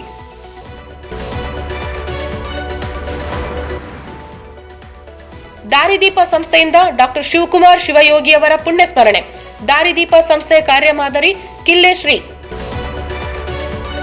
ಅವಧಿ ಮುಗಿದ ಗ್ರಾಮ ಪಂಚಾಯಿತಿಗಳಿಗೆ ಆಡಳಿತಾಧಿಕಾರಿ ನೇಮಕ ವಿರೋಧಿಸಿ ಜನವರಿ 27ರಂದು ಬೆಂಗಳೂರಿನಲ್ಲಿ ಪಂಚಾಯಿತಿ ಸದಸ್ಯರ ಒಕ್ಕೂಟದಿಂದ ಪ್ರತಿಭಟನೆ. ಶ್ರೀಧರ್ ಗೌಡ. ಭೂ ಒಡೆತನ ಯೋಜನೆಯಡಿ ಭೂಮಿ ಮಂಜೂರಾತಿ ನೀಡದಿದ್ದರೆ ಜನವರಿ 26ರಂದು ಉಸ್ತುವಾರಿ ಸಚಿವರಿಗೆ ಪ್ರತಿಭಟನೆ. ಹನುಮಂತಪ್ಪ ಮನ್ನಾಪುರ್.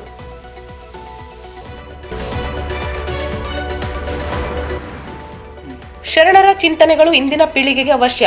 ಜ್ಞಾನಾನಂದ ಸ್ವಾಮೀಜಿ.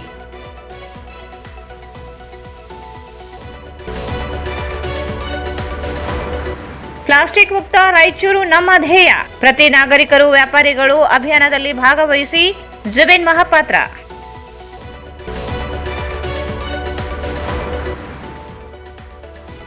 ನಗರದ ಎಲ್ಬಿಎಸ್ ಬಡಾವಣೆಯಲ್ಲಿ ನಿಜ ಶರಣ ಅಂಬಿಗರ ಚೌಡಯ್ಯ ಜಯಂತಿ ಭಾವಚಿತ್ರ ಮೆರವಣಿಗೆ.